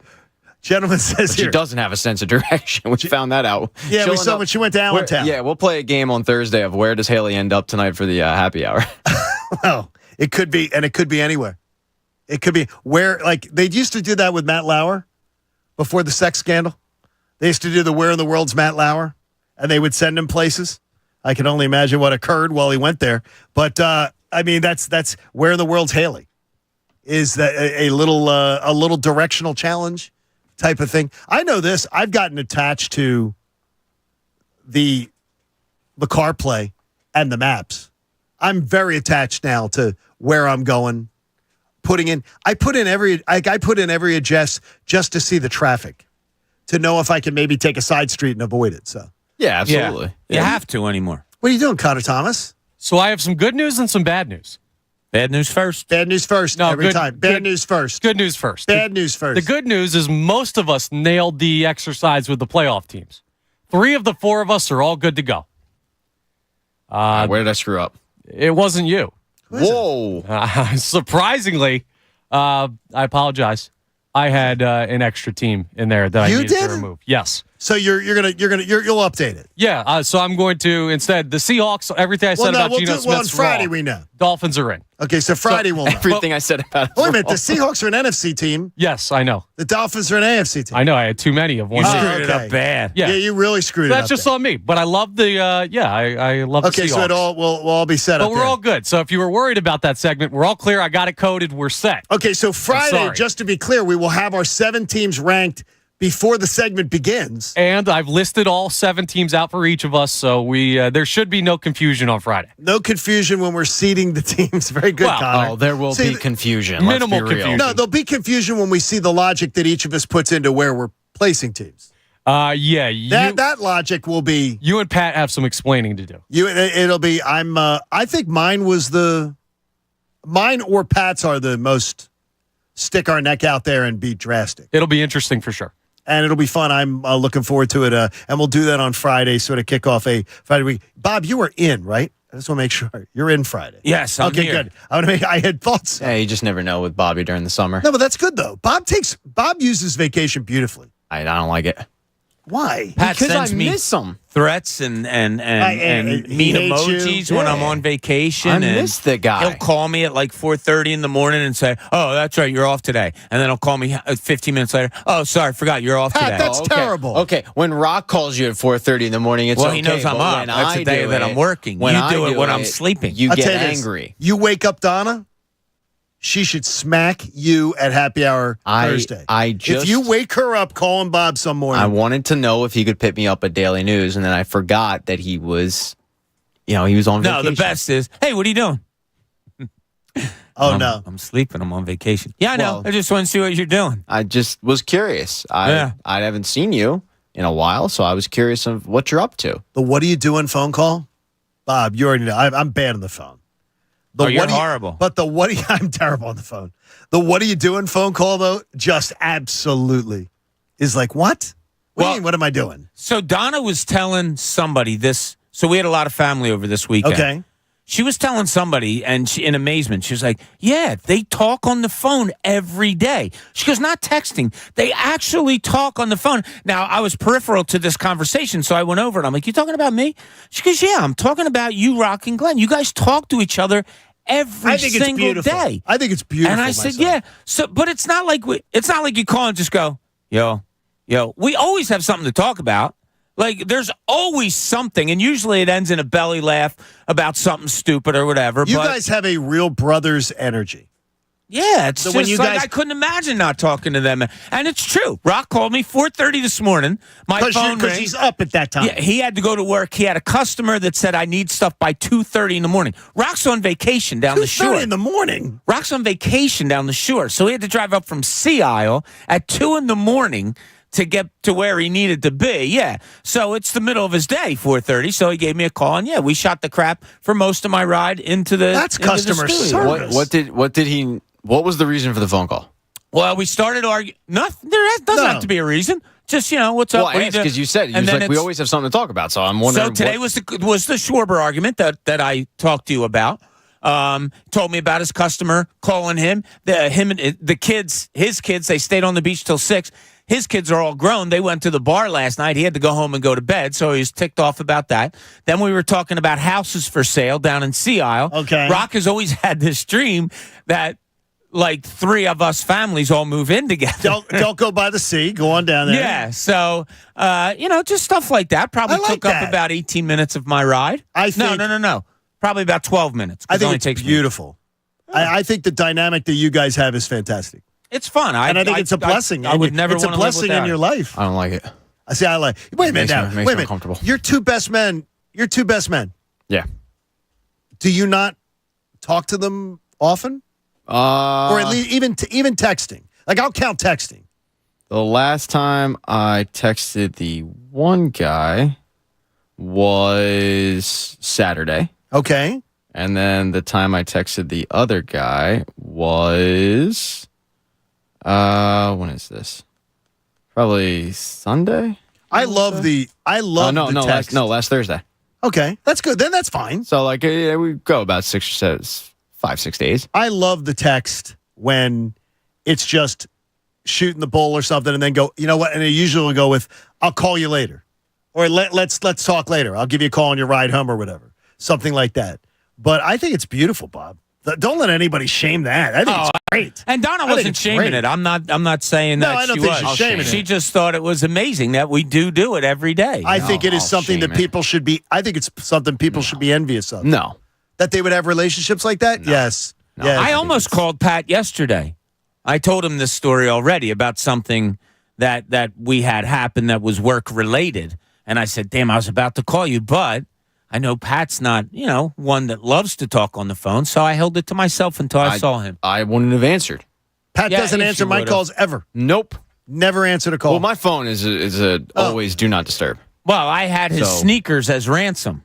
I had just picked up the sneakers. And that's a foxhole move by Bob. Because they couldn't walk. I could have shipped them to my house, and it would have taken a week or more, or it was pickup. Dude, anybody would have done that. Wait a minute, do you see that's a foxhole? No, but I didn't know where Marlton was in regards to where you are in Jersey. I think it was in Marlton, right, Bobby? Yeah, it's only about 5 or 6 minutes away. I didn't know. No problem. So I texted you and said, "Hey, would you mind picking them up?" Not knowing how far of a drive it is, and you said sure, and it helped me out a lot. How many miles round trip, Bob? It really wasn't far. Well, it's like 15 miles round trip? No, 10 miles? not even that. Yeah. Oh, good. Okay. But still, it's the fact that he's kind. that Bob had to go. He had to stand in line. But Bob's kind like that. Now, Bob, were you recognized by anybody who might have thought you were a former Flyer this time around at a shoe store? No, I was not. Okay. No. All right. No Bobby Clarks. No. Nobody wanted to help him out immediately because they thought he was a former Flyer. The girl wasn't very nice that helped me. She asked for my name, or I showed. She goes, "You got ID?" Right away. So I gave her my ID, Damn. and she plugs it up and everything. She goes, "Could you have gone by a nickname or something?" And I went, "So my license says Robert." I said, "Bob," and she's like, "Okay," and then just hands me the shoes. Didn't hand me back my license. I had to reach over the counter to get my license. One of the other girls was like, "Excuse me, do you want a bag?" And I'm like, "Nah, I'm good. Don't worry about it." Yeah. You know what you should customer service. Come on. Maybe this is a situation, Bobby, where if you had asked the question of who are you, and then I am, like, she knew who you were, and maybe she doesn't like some of the things that you've brought up on the air. Maybe she is. Maybe like that. I should have said I'm problem. picking him up for Egan. She probably would have been nice. She would have had a smile on her face and been chipper about it. Girls in our house would have been very happy. Yeah, see. But something about the name Bob Cooney, it elicits anger in people. I apologize in advance. Hey, the Eagles are potentially getting lured into a stupid sports radio conversation, or maybe not. We'll get to it next. John Kincade Show on 97.5 The Fanatic. I know that with a big season ahead for the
Philadelphia.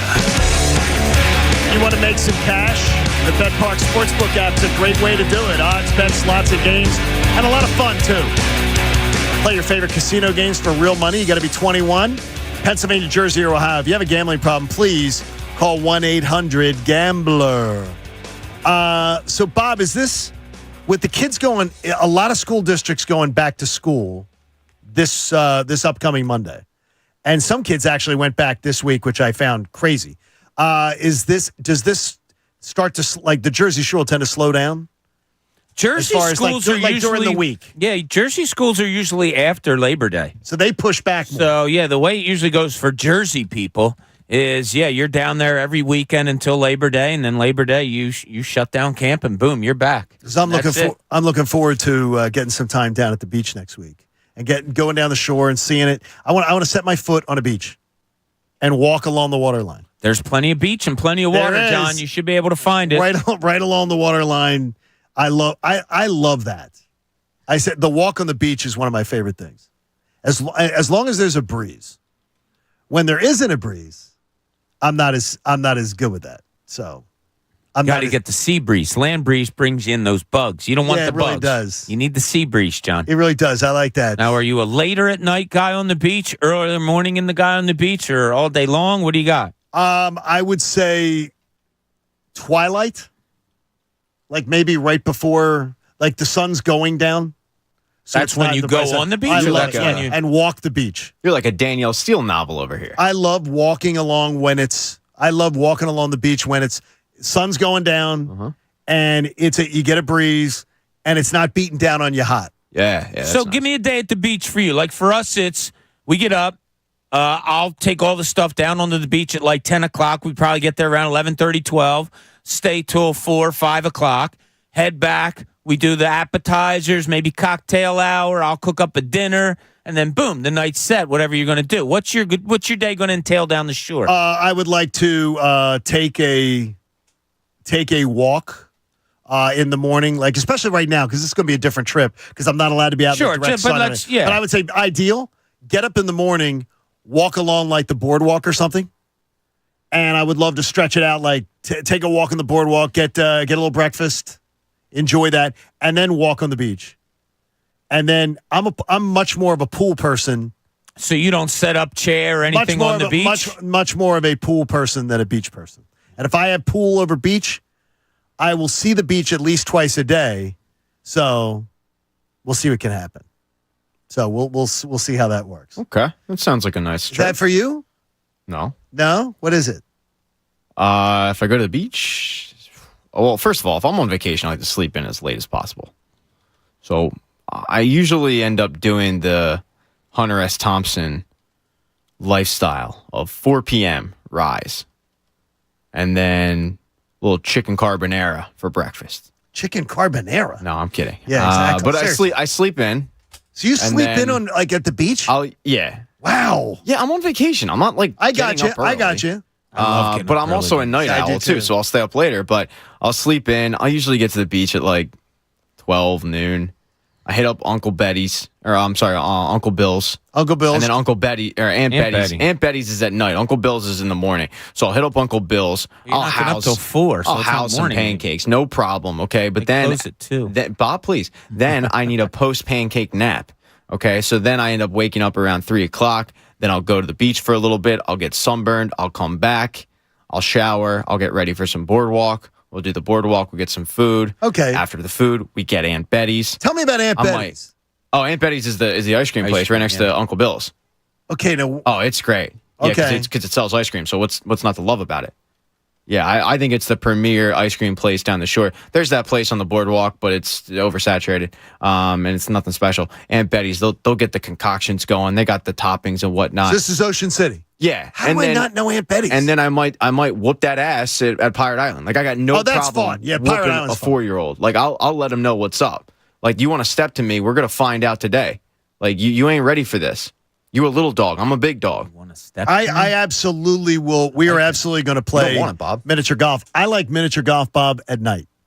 Yeah, at nighttime, we'll plan different things. Could be going to the boardwalk, taking the kids to do some things there. Our kids are old enough, to do their own thing. Tommy, of course, is the one that we take care of. He likes to go on rides. He likes to play the miniature golf.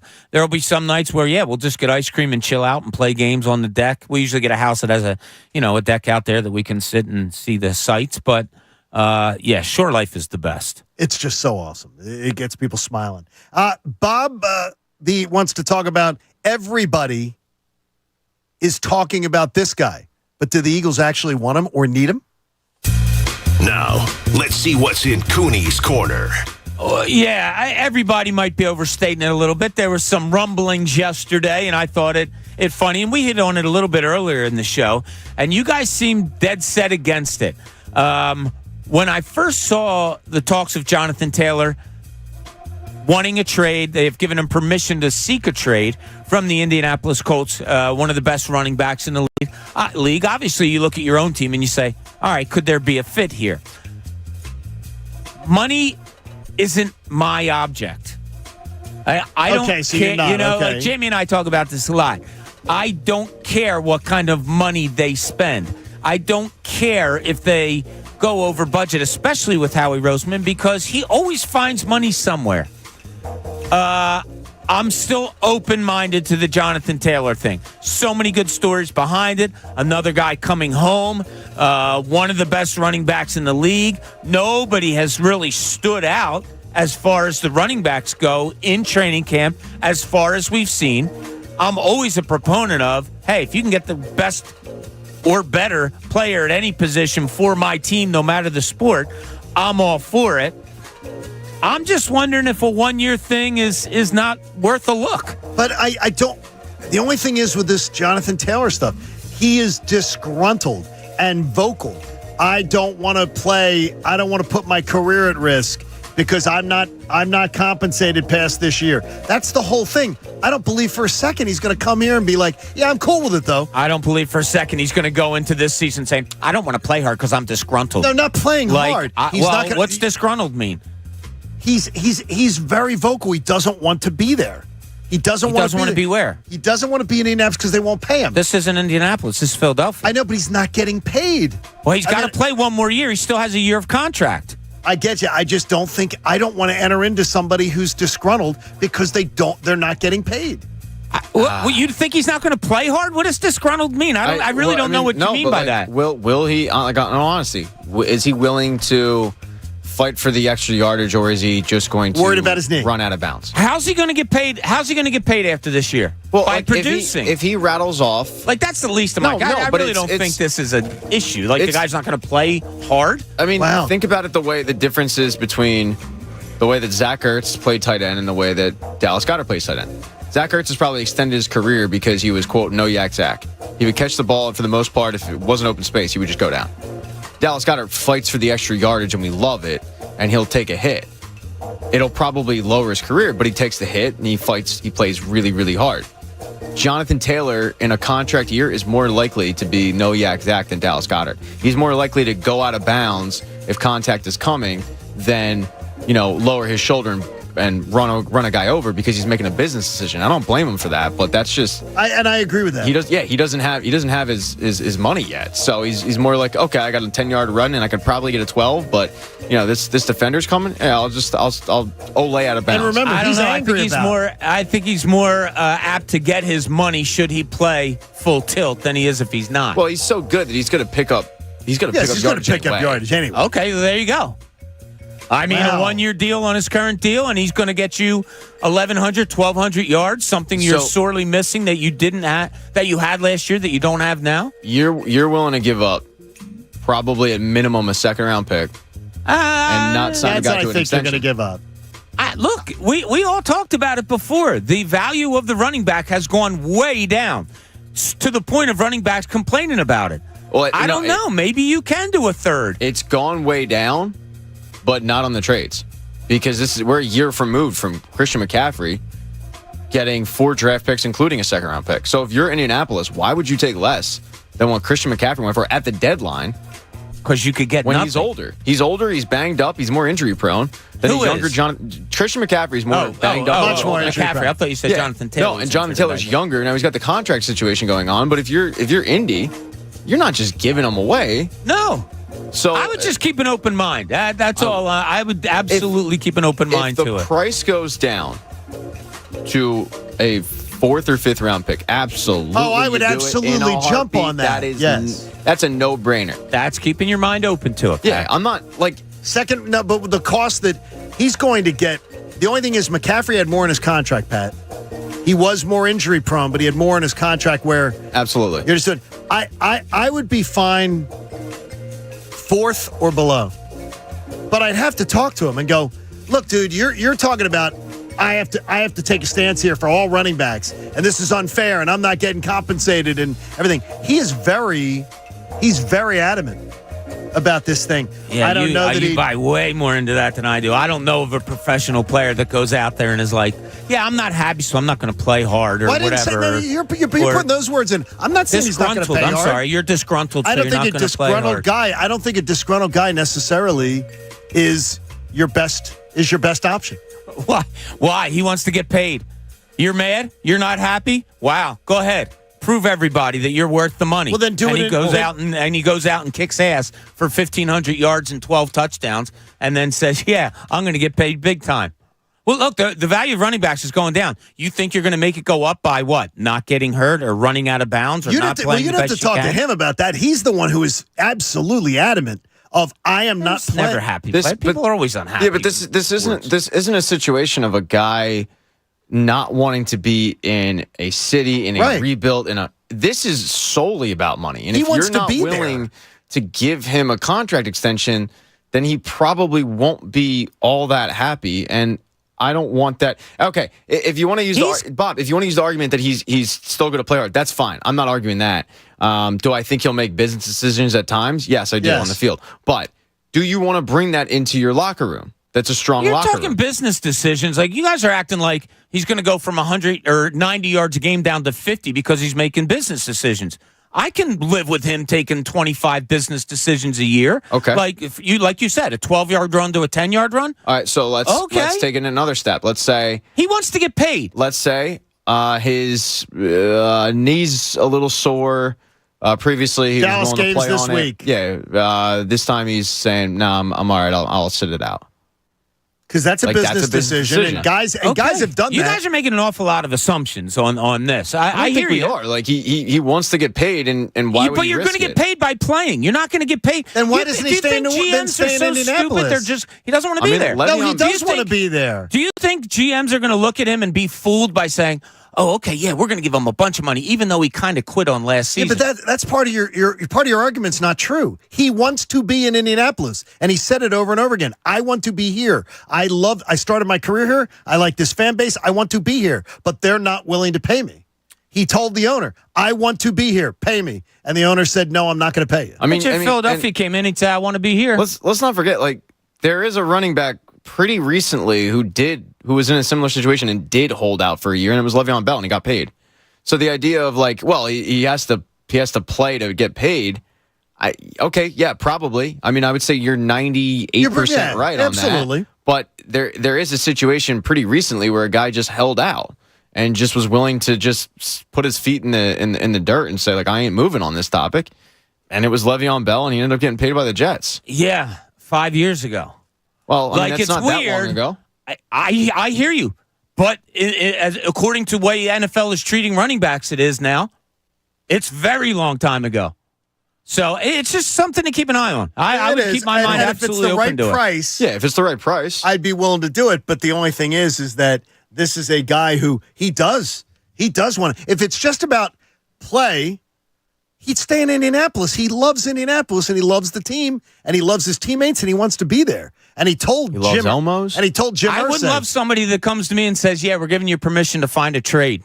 Why? I think that love can turn to hate real quick. I mean, I don't want to be here. You're telling me to go look for my own trade? It can, but what was the other option?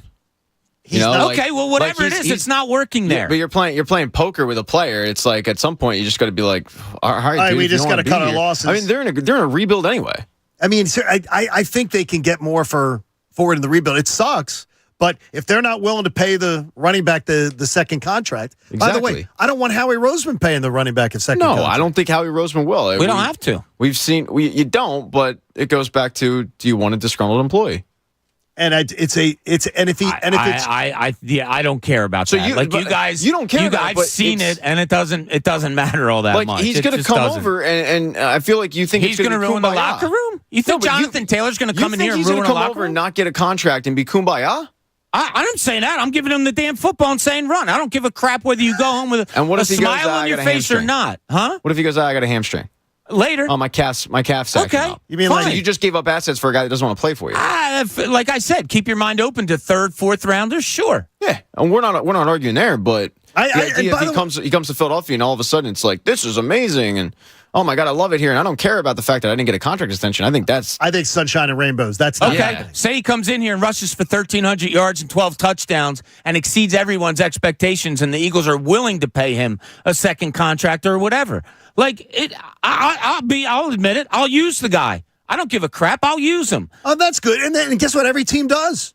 And that's his whole. So and that's his whole issue, though. He won't play it. He doesn't want to play under that. He says they toss him aside. They do that. Hey, if it was just about playing and finishing out the contract, he'd stay where he's happy. And he's happy there. He begged to stay, and they said nope. Well, you assume he's happy. If your employer, play. No, Bob, he said if your employer comes up to you, John, and says, look, you can go look elsewhere to work. Oh, I can't imagine you're going to be like, oh, but I love you. I want to stay. You're going to be like, knowing all of us, you're going to say, all right, screw you. I'm out. They waited. Bob, that's happened to me, and I'm still here. They waited three. I couldn't find any teams. Yeah, right. They waited 3 weeks on that because they thought he would cool down. They didn't agree to look for your own trade until the last 24 hours. They gave him cool down time. And I think they thought he was going to come back to them and go, okay, I'll come around. He's on a mission. You guys reading into the psychiatry of it all, I don't do. Give me a guy that can rush for 1,300 yards and I try to get the most out of him. That's first and foremost on my plate. And then the other dealings we'll see what happens. Okay, so if he goes to China and says that Jim Irsay was a liar, and he will never play for any organization, and he repeats it, will you change your tune? Exactly, yes. He's my starting point guard next year. There's sure he can ball. I'm anxious to see what happens here, but honestly though, the one thing I would say also is I like the running back room. I like this team's running back room. I like the versatility of it. I know you don't like DeAndre Swift for some reason. I like him. I just don't think he's a number one back. I think he's a nice change of pace. But the thing is, I think he's a very much improved version of Kenny Gainwell. Would you say it's average, underwhelming, overwhelming, their running back room? I think it's an above average running back room. I think it's average. And I think how about this? Let's talk about it right now. The running last year, relative to where the Eagles were in the NFL. How do you think their running stats will be this year? Do you think we're going to see a steep decline in the ability to run the football? Because I do not. Well, you're talking about what? About 1,800 yards. Let me look at the number here. Let me look at the number of the team, like team statistics here in the NFL. I just want to have the numbers so that when we have the debate, we can talk about it. The Eagles last year averaged. Let me just make sure I got this correctly here. The Eagles averaged in rushing. They were fifth in the NFL. Averaging 147.6. Is that rushing? Let me see here. No. I got to do this. No, rushing yards. They averaged 147.6 yards a game. Oh, okay. Yeah. What do you think? Do you rush for total? They rushed for 2,000. Let me see here. 2,509 yards. But how many of those were Jalen Hurts? Well, no, that's going to be part of it this year. And that's a big part of it. But I think it's going to be less this year. So if it's less and you're taking away 1,300 from Miles Sanders, do you think that's 1,500 yards right there that you have to replace? Eagles were a top 5 running offense this year. I am confident to say that the Eagles will be a absolutely top 10. I have no doubt they're going to be a top 10 rushing offense. Do you think the slippage is much bigger than that? I don't think they're going to be a top 10, no. Pat, top 10 rushing offense? Yeah. I mean, with this offensive line. Yeah, I don't think it's going to be how about this? I think there will be a decline from last year overall, numbers-wise, but I think the passing numbers are going to go up. I think also they'll just be running the ball, much like they did last year towards the end of the game, just to kind of kill clock. That helps them. That it'll help them just tack on extra extra yards towards the end of the game with whoever they're doing it with. But this offensive line is good enough. Quarterback runs at a decent clip. Yeah, they should be top 10. If they're not, I'd be very surprised by that, actually. They were 5th in rushing per game. They were 9th in passing per game last year. I think the passing is going to go up to being close to top 5. And I think the rushing numbers are going to go down to like a 9, 8, 10. So it's just going to be a flip. I think this is going to be more of a passing offense this year than last year's was. And, they could have because the of ball DeAndre more. Swift, by the way. Yeah. They could have the ball more this year because their defense has some holes. You're talking about other teams maybe be able to score some points and quickly or, whatever. You might be talking about some shootouts. So, in that case, yeah, those numbers could go up dramatically on the passing game. So, it is interesting to see how this is all going to shake out. But we have a lot of impassioned opinions on it as far as where to go. I was surprised yesterday when I saw the numbers of what is the most popular sports teams in the world on the internet. Okay, followed on social media is a component, and search teams on the internet for their content. Ooh. Okay, 6 teams in professional sports. Are we talking the 4 majors here? 4 major sports in the United States. In the United States, I was thinking Man U or something these are the United States teams. Thinking like Barcelona. The United States teams that are most popular in the world. Oh, Yankees. Yankees are not. Cowboys. Yankees are not in the top 5, Pat. Whoa. Cowboys? Red Sox. Cowboys are 4th. Worldwide? Baseball not even scratching. Not even approaching Golden the top. State Warriors. Okay. Golden State Warriors 2nd. Phoenix Coyotes. Phoenix. Lakers. Nope. Yeah. Nope. Really? Nope. Miami Heat. Nope. Kansas City Chiefs. Nope. Philadelphia Eagles. Wow. Eagles 6th. Here are the 5 teams ahead of them. Number 1 worldwide, followed on social media platforms. Wait, I have one more guess. Yes. Buffalo Bills. No. Okay. Worldwide, Celtics number 1 in the entire world last year. Warriors 2. The Dolphins 3. Wow. I can't believe it. That is weird. Cowboys 4. The Dallas Mavericks 5. The Eagles 6. Baseball, Pat, not even scratching the surface as far as that international interest. Just not even baseball teams aren't even in the mix. As far as that. I would have expected worldwide, Yankees, and then after that I would have expected either Seattle or the Angels. Lakers are behind. Lakers behind the Eagles. Right there, but it is a worldwide. The NBA dominates. That's the top 20. Yeah, I could see Most that. teams. I mean, they've made a concentrated effort over the last 20 years, 25 years to really get out. NBA, and about NFL internationally. is 1-2. NBA number 1. But NBA dominates the top 20 with, I think, 12 of the teams. It's incredible to me. The Dallas Mavericks? I mean, I guess because of Dirk, the German component. Him and what? Dolph. Oh God, I'm drawing a blank. Or Detlef Schrempf. Right. Him and Detlef Schrempf are really the only German pro basketball players that were really, really good. But for Germany, that was their guy. So it kind of makes sense that if you're in your 30s, if you're in Germany, you grew up cheering for one team, and it was whatever team Dirk was on, which was Dallas. And then also, they had a couple other JJ Barea for a bit there. So they had a decent bit of foreign imports. That kind of makes sense. It's I'm surprised though that San Antonio's not on that list because of Tony Parker and Manu. Well, yeah, that would be one that I would think. So that would be. It's just really strange to me. Yeah. I look at the NBA and say it is, but they have done, Bob. They had the most under David Stern, and then now continued under the new administration. They've done a great job with marketing their sport internationally, and the NFL's trying to keep up with them. With those international games and everything like that. Yeah, David Stern really started it. It was like I said, a concentrated effort, and they've just carried it on through, and they've done a great job of branding themselves. The NFL, yes, trying to follow behind with the games in Germany and London and all of that stuff. Just hasn't really caught as much as basketball. I'm surprised the Rockets aren't up there just because of the Yao Ming angle. Yeah, I would think that too.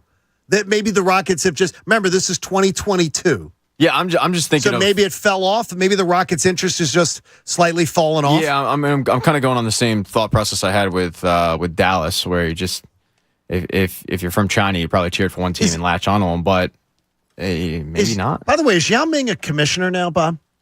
Yeah. That's right. Yeah, he's the Chinese Basketball Association. Yeah, that's so he's David Stern. I mean, he's not David Stern. Adam Silver, Megamind. Yeah, he used to own the Shanghai Sharks. The team I knew he played that. For.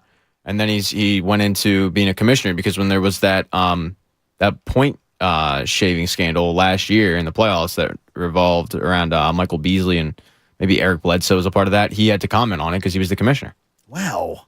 So good for him. Man. That's like a Yao Ming was. So he was hiring O'Hara referees. I don't. I mean, is that maybe that's an oversight? Everybody goes to baseball players go overseas all the time to reinvent their careers. Maybe Tim Donaghy did the same thing. I love my alma mater, but man, I mean, at some point, I would think that somebody's paid attention. Good job, Yao Ming. FanFest is now just a few more days away. Can the Phillies put the foot on the throat of the Giants by winning the series tonight? And then being able to go for the jugular truly tomorrow. We'll find out. Plus, Adam Schefter joins us tomorrow and more. Support life-saving cancer research. Join us and our generous partners, the Davis CPA Group, and make a donation to the American Association for Cancer Research today. Do it at 97.5thefanatic.com/AACR because cancer research saves lives. Remember, if you're a first-time donor, your donation is doubled. So think about it all through New Year's Eve. We're going to have a great Tuesday. We'll be back tomorrow morning. Look forward to seeing you. Have a great day.